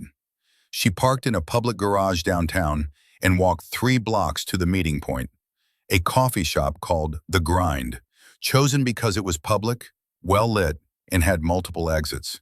Riley arrived 30 minutes early, scoped the interior through the window. Hipsters on laptops, students studying, A barista who looked bored enough to be real. No obvious surveillance. She went inside, ordered a black coffee, and sat in the back corner with a clear view of the entrance. Her Glock was in her waistband, concealed under a jacket. If this was a trap, she'd go down fighting. At exactly 1900 hours, Sarah Chen walked in. She looked different than Riley remembered, more professional, wearing a blazer and carrying a leather briefcase. She spotted Riley, nodded, and sat down across from her. "You look like hell," Sarah said. "You look like you've been sleeping." "Barely." Sarah opened the briefcase, pulled out a tablet. "We've got 20 minutes before the prosecutor arrives. I need to brief you on what's happened since you left." Riley leaned forward. "Tom said Marcus is missing." "He's dead." Sarah's expression was flat, professional. "They found his body yesterday in a Baltimore warehouse. Single gunshot to the head, execution style. Police are calling it gang-related, but we both know better." Riley felt something cold settle in her chest. Who? Unknown, but the timing's suspicious. 3 days after his last interview went viral, right before he was scheduled to testify in front of a grand jury. Sarah pulled up a photo on the tablet. This was left at the scene. It was a playing card, the ace of spades. "Viper," Riley whispered. "You know him?" "We've met." Riley's jaw clenched. "He called me 2 weeks ago, said congratulations, gave me advice. I thought he was just, I don't know, gloating. But if he killed Marcus, then he was tying up loose ends. Marcus was the star witness. Without him, the prosecution's case gets a lot weaker." Sarah closed the tablet. "Which brings us to you. I'm the backup witness. You're the only witness. Marcus is dead. Tom Calder's testimony is considered biased because he's your mentor, and every other person involved has either lawyered up or disappeared. You're it." Riley took a sip of her coffee. It tasted like ash. "What does the prosecutor want?" "Full cooperation. You testify about Operation Hourglass, confirm the documents are authentic, detail the conspiracy. In exchange, they drop the federal charges: kidnapping, assault, obstruction. You walk away with time served and probation. And if I refuse, then you're still a fugitive, and they dedicate every resource to hunting you down. No deal, no protection, no second chances." Riley looked around the coffee shop, at the normal people living normal lives. "What about the people who set this up? The ones who use me as bait?" "Some are being investigated. Some have already resigned. But without Marcus's testimony, it's hard to prove intent. The conspiracy was real, but proving it in court—" Sarah shook her head. "It's complicated." "That's not good enough. It's what we've got." Sarah leaned forward. "Riley, I know you want justice, but right now, we're playing defense. Marcus is dead. You're wanted. And the people who orchestrated this are very good at covering their tracks. If you testify, we can salvage something. If you run, they win." The door opened. A woman in a gray suit walked in, late 40s, carrying a federal prosecutor's ID on a lanyard. She scanned the room, spotted them, and walked over. "Ms. McKenna, I'm Assistant U.S. Attorney Patricia Voss." She sat down without asking. "I'm glad you decided to come back." "I haven't decided anything yet," Riley said. Voss smiled thinly. "Fair enough. Let me lay out what I can offer.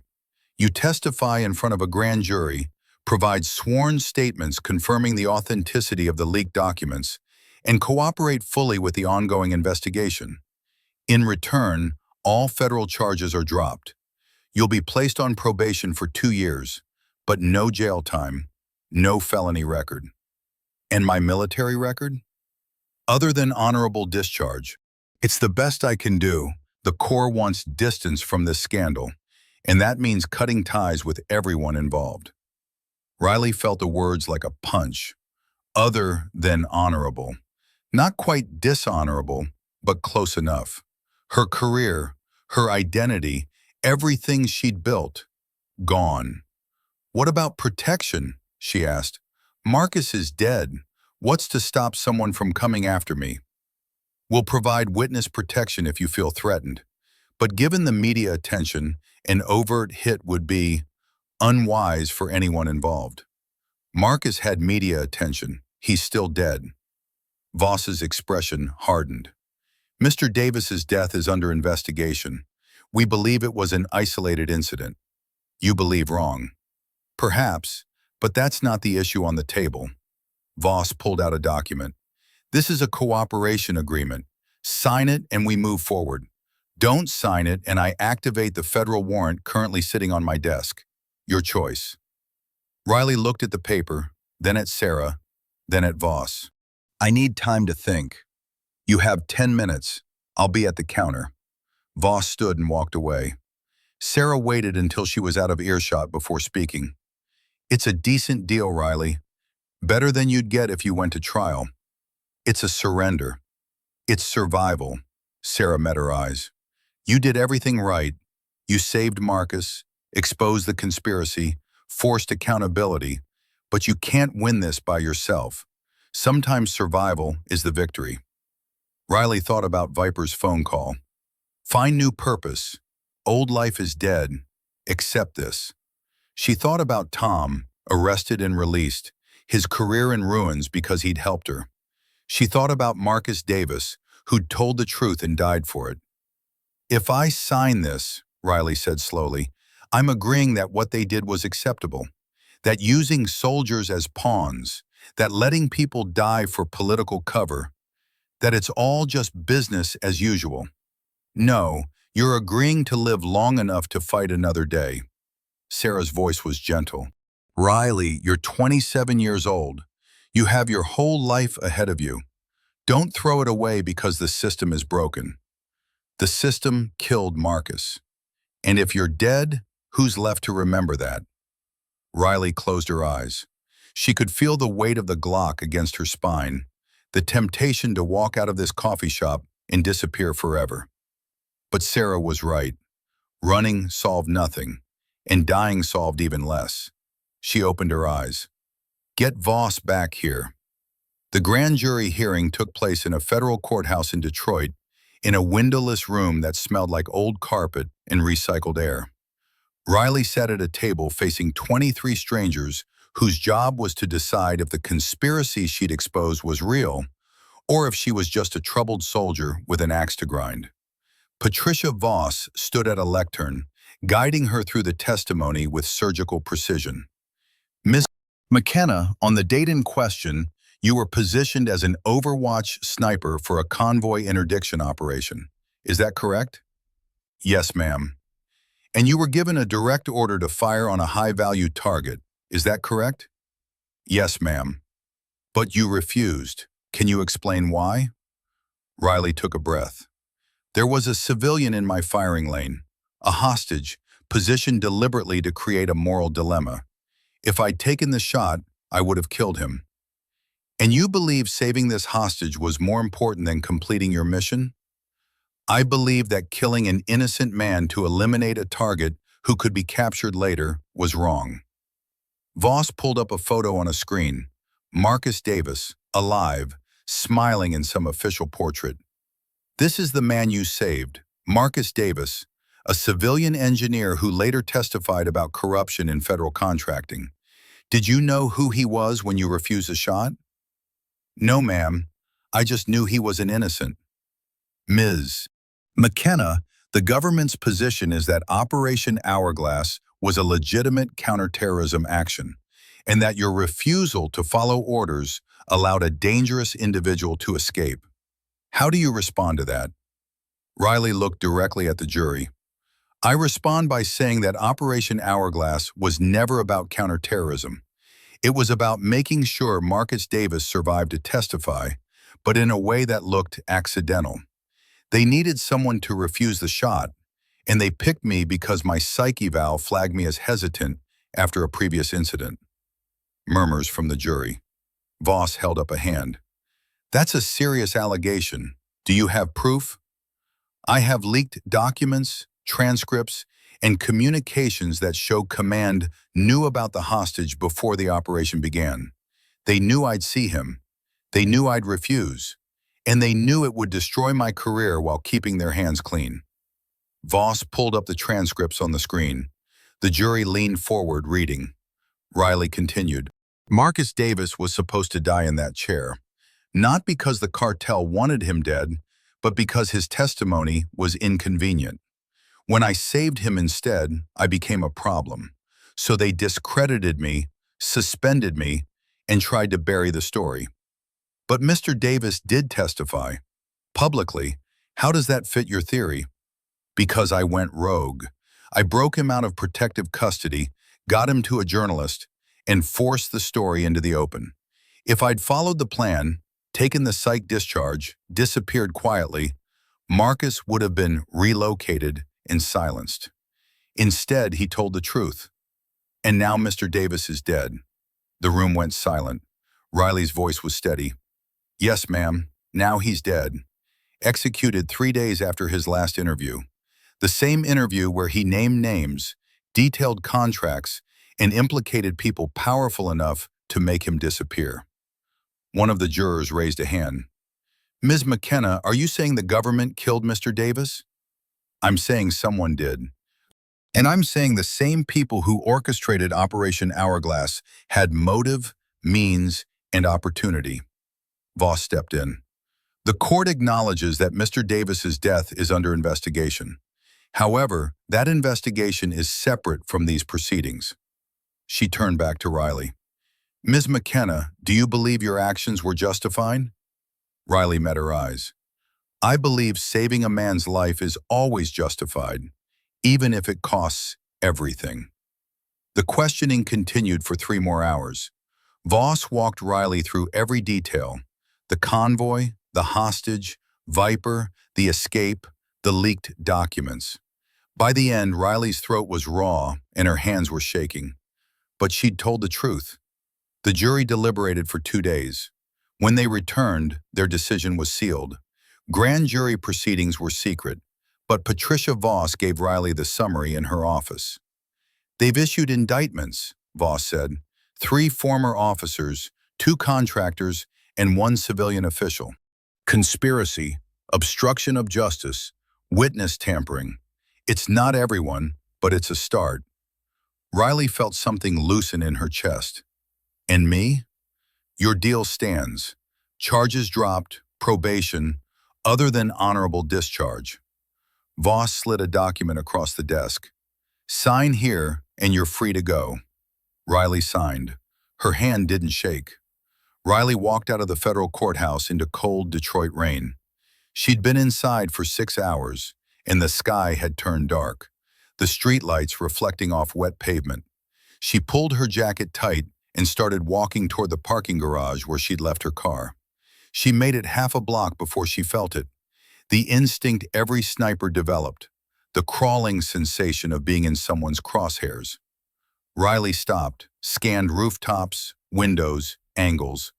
Downtown Detroit, dozens of vantage points, hundreds of places to hide. If someone wanted her dead, this was the perfect place. She kept walking, but faster now, her hand drifting toward the Glock. The parking garage was 2 blocks away. If she could reach her car, a rifle crack split the air. The bullet hit the pavement 6 inches from her foot, sparking off concrete. Not a miss, a warning. Riley dove behind a parked car, drew her pistol. Her eyes swept the skyline. There, a muzzle flash on a rooftop, 4 stories up, maybe 200 meters out. Her phone buzzed. Unknown number. She answered, her voice tight. Viper. Da is good instinct. You feel me watching. His voice was calm, almost amused. I told you, Riley McKenna, we meet again. Why are you shooting at me? I am not shooting at you. I am shooting near you. Important difference. He paused. You testified today. Very brave, very stupid. Now people are angry. Which people? People who pay me. People who want this story to die with Marcus Davis. Another shot, this one hitting the car's windshield above Riley's head. Glass exploded, raining down. They pay me very well to finish job. Riley's mind raced. She was pinned, outgunned, in the open. Viper had the high ground, the range, and a rifle that could punch through the car she was hiding behind. She had a pistol in maybe 30 seconds before he adjusted his aim and ended this. She needed to move. "You said I proved the math wrong," Riley shouted into the phone. "You said one life matters. I also said I work for money. Philosophy is luxury for people who are not paid to kill. Then why warn me? Why not just take the shot?" Silence. Then, "Because I am curious. You survive impossible odds. You expose conspiracy. You testify even when it's suicide. I want to see if you survive this too." Another shot, closer. The car's hood dented inward. "How long do I have?" Riley asked. "Until I receive confirmation money is transferred. Maybe 3 minutes, maybe less." Viper's voice hardened. "But Riley McKenna, I give you chance. I am on building called Renaissance Center, East Side, 4th floor balcony. You have Glock, yes? 15 rounds? Is maybe 210 meters. Impossible shot with pistol, but," he chuckled, "you are impossible person. So we see." The line went dead. Riley looked up at the Renaissance Center. She could see the building, glass and steel, but not the balcony, not Viper. He was daring her to try, knowing she had no chance, knowing a pistol at 200 meters was a joke. But he'd also given her his position. Riley holstered the Glock and ran, not toward Viper, away from him. She sprinted down the street, cutting through an alley, heading for a building she'd noticed earlier.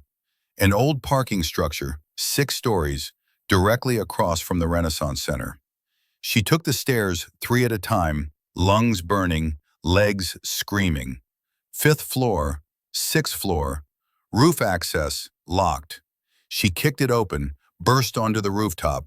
From here, she had a clear line of sight to Viper's position. He was exactly where he'd said, 4th floor balcony, leaning casually against the railing, his Dragunov resting on a bipod. He saw her emerge on the opposite roof and raised one hand in a lazy salute. Then he picked up his rifle. Riley didn't have time to think. She raised her Glock, aimed, and fired. The shot went wide. Pistols weren't designed for this distance, and the wind was gusting. She adjusted, fired again. Closer, but still a miss. Viper was lining up his shot now, calm, professional. Riley could see him through the scope, see his finger on the trigger. She had maybe 2 seconds. Riley shifted her aim. Not at Viper, at the glass window directly behind him. She fired 3 rounds in rapid succession. The window shattered and Viper flinched. Not much, just a momentary distraction, but enough. Riley used that moment to move. She ran across the rooftop, firing as she went. Not to hit him, but to keep him suppressed, to make him duck, to buy herself time. She reached the far edge of the roof, looked down. The building next door was lower, maybe a 10-foot drop. She jumped, landed hard, rolled, came up running. Behind her, she heard Viper's rifle crack, once, twice, 3 times. Bullets chewed up the rooftop, but she was moving, unpredictable, making herself a hard target. She reached a fire escape, started descending. Another shot, closer. Viper was adjusting, tracking her movement, but he was 200 meters away, firing at a moving target in failing light through a broken window. Riley made it to the ground and ran. She cut through alleys, over fences, through a construction site. Her lungs burned, her legs felt like lead, but she didn't stop. She could hear sirens now, police, responding to reports of gunfire. Good. Witnesses meant Viper couldn't operate freely. She reached her car in the parking garage, climbed in, and drove. Her phone buzzed. Viper again. "You survive," he said, and she could hear the smile in his voice. "Very impressive. Fuck you. Maybe, but I do not take shot. Money never came through. Contract canceled." He paused. "Someone is protecting you, Riley McKenna. Someone powerful. You should find out who before they change mind. Why are you telling me this? Because I like you. You are like me, exile, fighter, survivor. And because, his voice softened, I am tired. Tired of killing for people who have no honor. Tired of being weapon. So I walk away. This is last job. I retire. You're lying. Maybe, but maybe I mean it. Viper laughed. Goodbye, Riley McKenna. If we meet again, it will be as friends. Or enemies. Time will tell. The line went dead. Riley drove until her hands stopped shaking, until the adrenaline faded and exhaustion took over.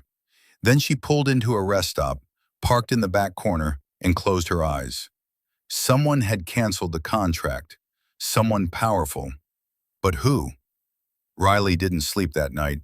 She drove south, away from Detroit, away from the sirens and the shattered glass, and the rooftop where Viper had decided her life was worth sparing. She didn't know where she was going, just away. At dawn, she stopped at a truck stop outside Toledo. She was drinking bad coffee in a corner booth, trying to process the last 24 hours, when her phone rang. Tom called her. You're alive, he said. Barely. I heard about the shooting. Federal courthouse, multiple rifle rounds, witnesses reporting a standoff. I assume the worst. Viper. He was hired to kill me, but someone canceled the contract mid-operation. Tom was quiet for a moment. I know. Riley sat up straighter. What? I canceled it. Or rather, I convinced someone to cancel it. He sounded tired. Riley, after you testified, I made some calls. Pulled in favors from people I served with.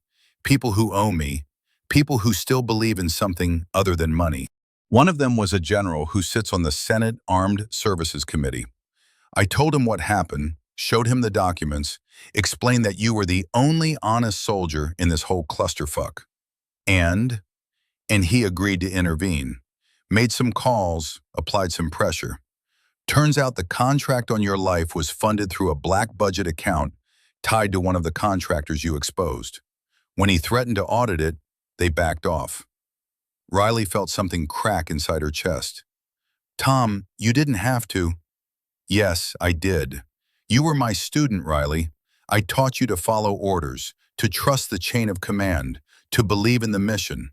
And then the mission betrayed you. His voice was rough. I couldn't let you die for doing the right thing. Not again. Not again? Tom was silent for so long Riley thought he'd hung up. Then, I told you about Fallujah, the translator I left behind. What I didn't tell you was that he had information, names, locations, a network that could have stopped 3 years of insurgent attacks. But command said he was expendable. So I followed orders, and he died, and those attacks happened anyway. Riley closed her eyes. Tom, I've been carrying that for 30 years, and when I saw you in that same position, ordered to sacrifice someone for the greater good, I knew you'd refuse. Because you're better than I was. You're better than all of us. He cleared his throat. So yeah, I pulled strings. I burned favors. I made sure you'd live long enough to see this through. Thank you, Riley whispered. Don't thank me yet. The people you exposed are still out there, and they're not going to forget. You'll be looking over your shoulder for a long time. I know. But you'll be alive, and that's what matters. Tom paused. Riley, I'm retiring, for real this time. I'm 61 years old. My lungs are shot, and I'm tired of watching good soldiers get chewed up by bad systems. But before I go, I wanted to make sure you had a chance. A real one.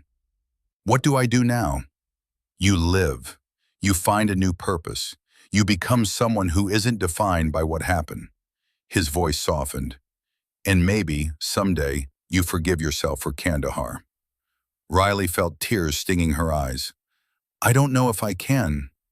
You will, because you're stronger than you think, and because you've already proven that one life, yours, Marcus's, that girl in Kandahar, matters more than any mission.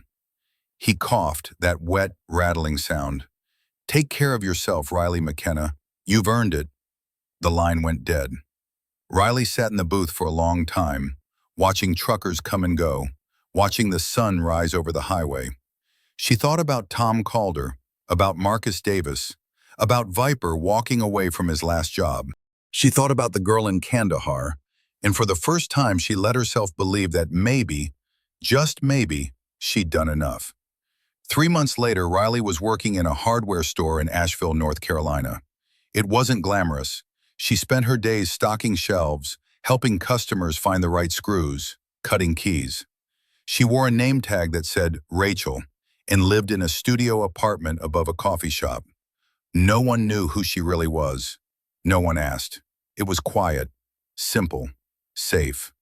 Sarah Chen called once a week to update her on the investigation. 5 indictments had turned into 11. 3 trials were scheduled for next year.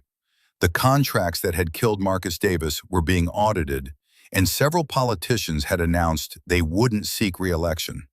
It wasn't justice, but it was something. Riley was restocking paint cans on a Thursday afternoon when a customer approached her. An older man, maybe 70, with a veteran's cap and a limp that suggested old shrapnel. "Excuse me, miss, do you carry wood stain and mahogany?" Riley pointed him toward aisle 7. "Third shelf from the bottom. Let me know if you need help." He nodded, started to walk away, then stopped. "You look familiar. Have we met?" Riley's heart rate spiked. "I don't think so." "You sure? I'm good with faces." He studied her. "Wait, were you in the service?" "No, sir."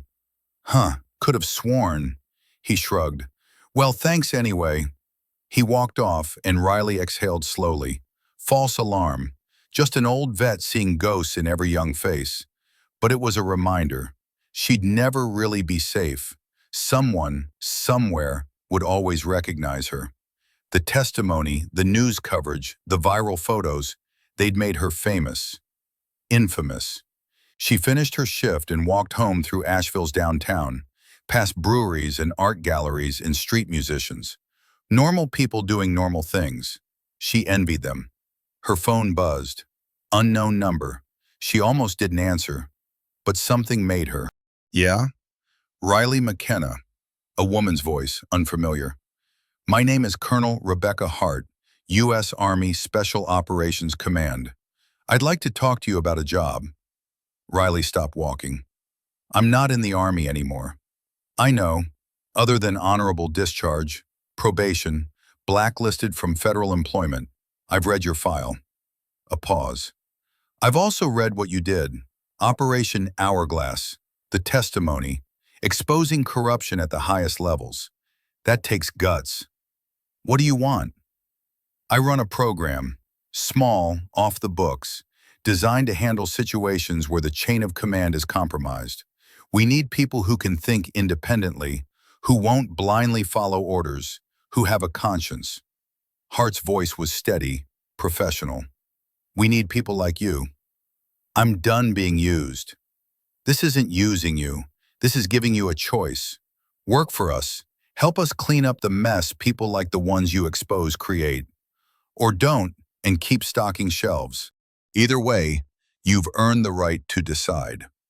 Riley looked up at the sky, at the clouds moving across blue. "What kind of work?" "The kind where you make a difference, the kind where one life matters." Hart paused. "I can't promise it'll be easy, but I can promise it'll be honest." Riley closed her eyes.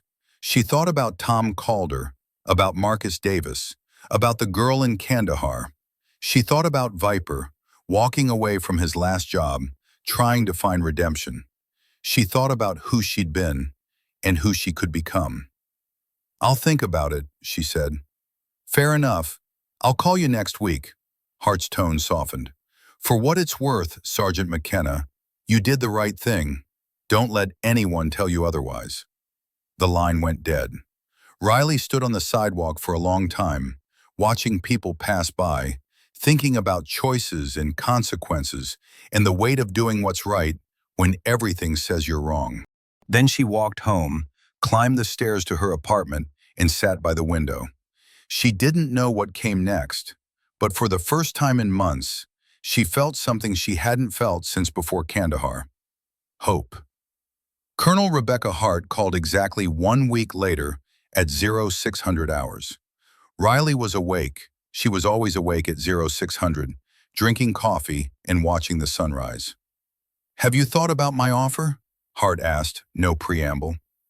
"I have." "And?" Riley took a sip of coffee. "What's the catch?" "The catch is that the work is dangerous, morally ambiguous, and will probably ruin what's left of your reputation if it ever goes public. The catch is that you'll operate in gray areas where right and wrong aren't clearly defined. The catch is that you'll have to trust me, and trust isn't something you do easily anymore." That's a lot of catches. It's an honest assessment. Hart paused. But here's what's not a catch. You'll be working with people who care about doing the right thing, even when it's hard. You'll have autonomy, resources, and the authority to say no if something doesn't sit right with you.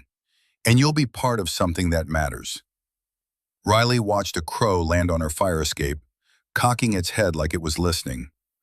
What happened with Operation Hourglass? Could that happen again? Not on my watch. I've spent 25 years cleaning up messes like that. It's why this program exists. Hart's voice hardened. "Riley, the system is broken. We both know it. But there are still people inside the system trying to fix it. I'm one of them. And I think you could be too." "I'm not a fixer. I'm a sniper." "You're both. You see targets others miss, and you take shots no one else will take. That's exactly what we need." Riley set down her coffee cup. "If I say yes, what happens?" "You report to Fort Bragg next month for evaluation and training. If you pass, you're assigned to a team. If you don't, you walk away. No hard feelings. And if I say no, then you keep living your life and I respect your decision." Hart paused. "But Riley, you're 27 years old. You have decades ahead of you. Do you really want to spend them stocking paint cans and hiding from who you are?" Riley looked around her apartment, the bare walls, the second-hand furniture, the life she'd built out of necessity rather than choice. It was safe, quiet, empty. "I'll do it," she said. "Good, I'll send you the details. Welcome aboard, Sergeant McKenna." "I'm not a sergeant anymore." "You are to me." The line went dead. Riley sat by the window for a while longer, thinking about Tom Calder, about Marcus Davis, about the girl in Kandahar. She thought about Viper, somewhere in the world, trying to find peace after decades of war. And she thought about herself, about the choices that had brought her here, and the choices that would define what came next. She didn't know if Colonel Hart's program was the answer, but it was a start.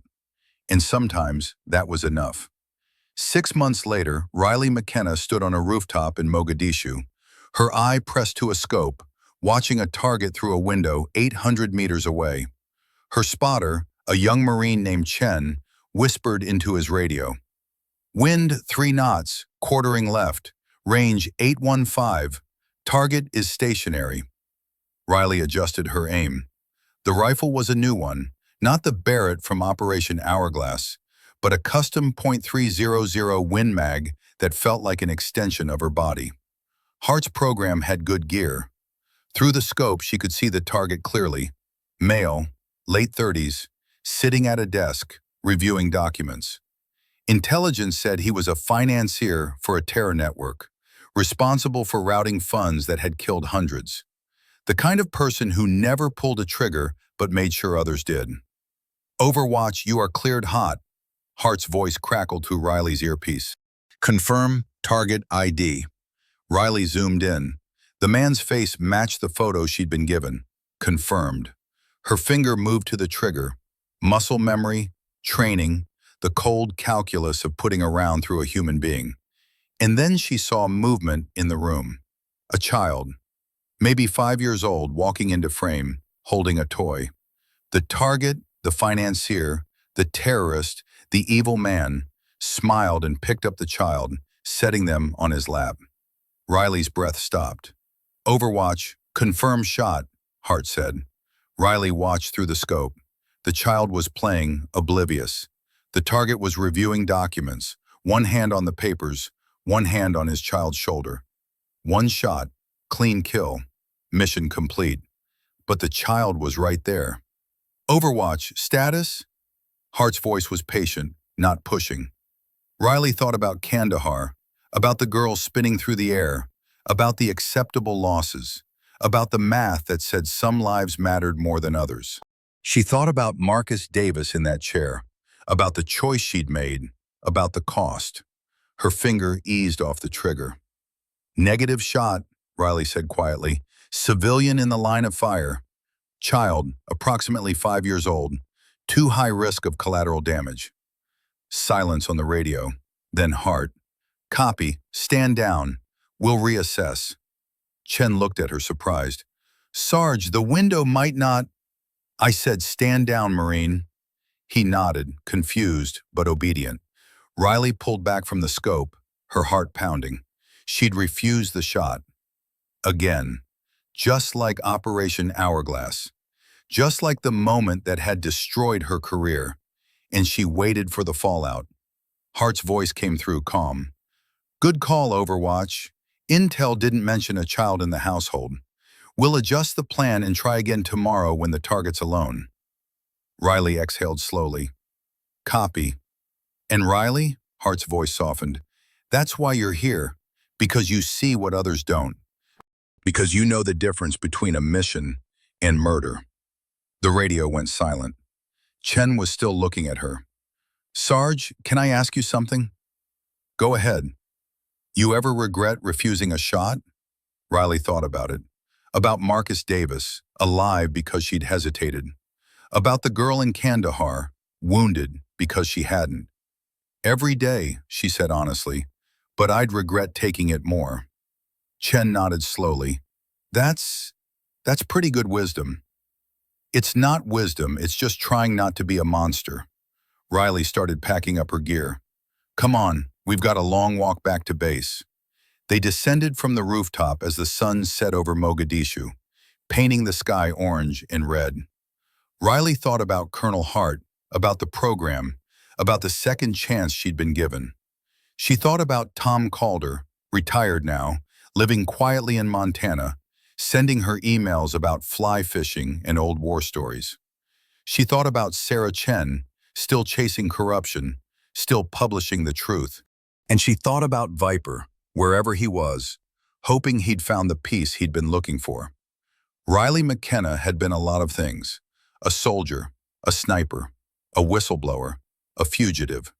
Now she was just trying to be someone who did the right thing, even when it was hard. Especially when it was hard.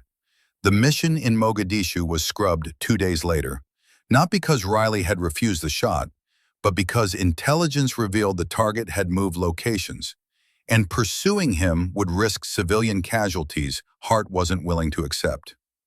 We'll get him another way, Hart had said.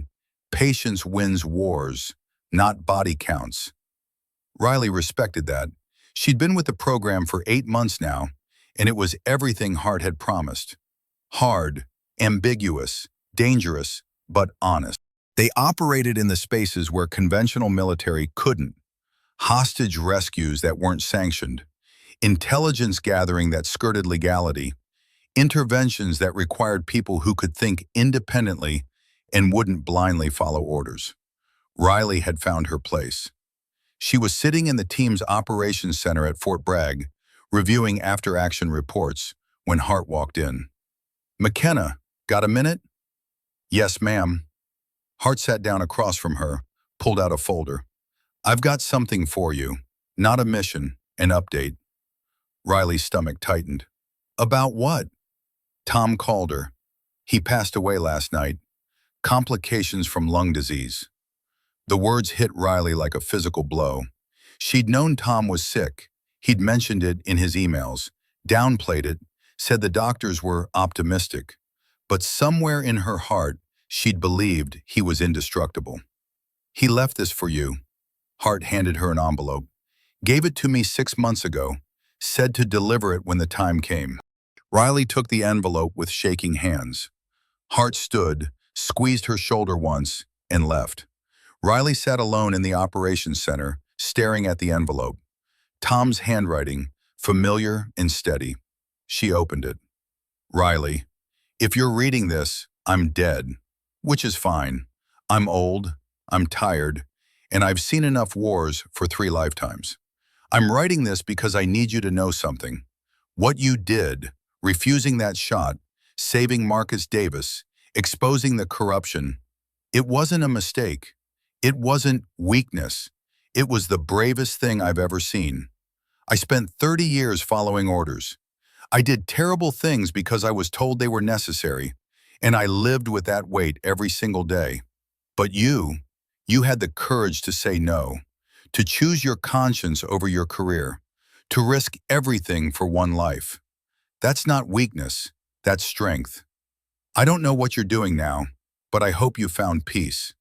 I hope you've forgiven yourself for Kandahar, and I hope you're using that strength to make the world a little less broken.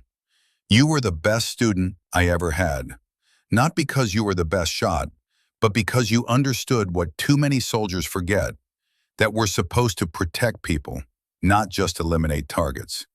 Keep doing that, keep being who you are, and don't let the bastards grind you down. I'm proud of you, kid. Tom Riley folded the letter carefully, her vision blurred with tears. She sat there for a long time, holding the paper, feeling the weight of everything Tom had taught her, everything he'd sacrificed to give her a second chance. Then she stood, wiped her eyes, and went back to work, because that's what Tom would have wanted. 2 years later, Riley McKenna was promoted to team leader. She ran operations across 3 continents, specializing in high-risk extractions and intelligence gathering. She was good at her job, better than good, but she never forgot the lesson. One life mattered. Every life mattered. And sometimes, the right choice was the one that cost you everything. She kept Tom's letter in her gear bag, along with a photo of Marcus Davis and a newspaper clipping about the corruption trials. Reminders of why she did this work. And on quiet nights, when the missions were done and the world was still, Riley McKenna would sit by a window and think about a girl in Kandahar, a man in a chair, and a choice that had defined her. She'd chosen mercy over mission, and she'd do it again, every single time.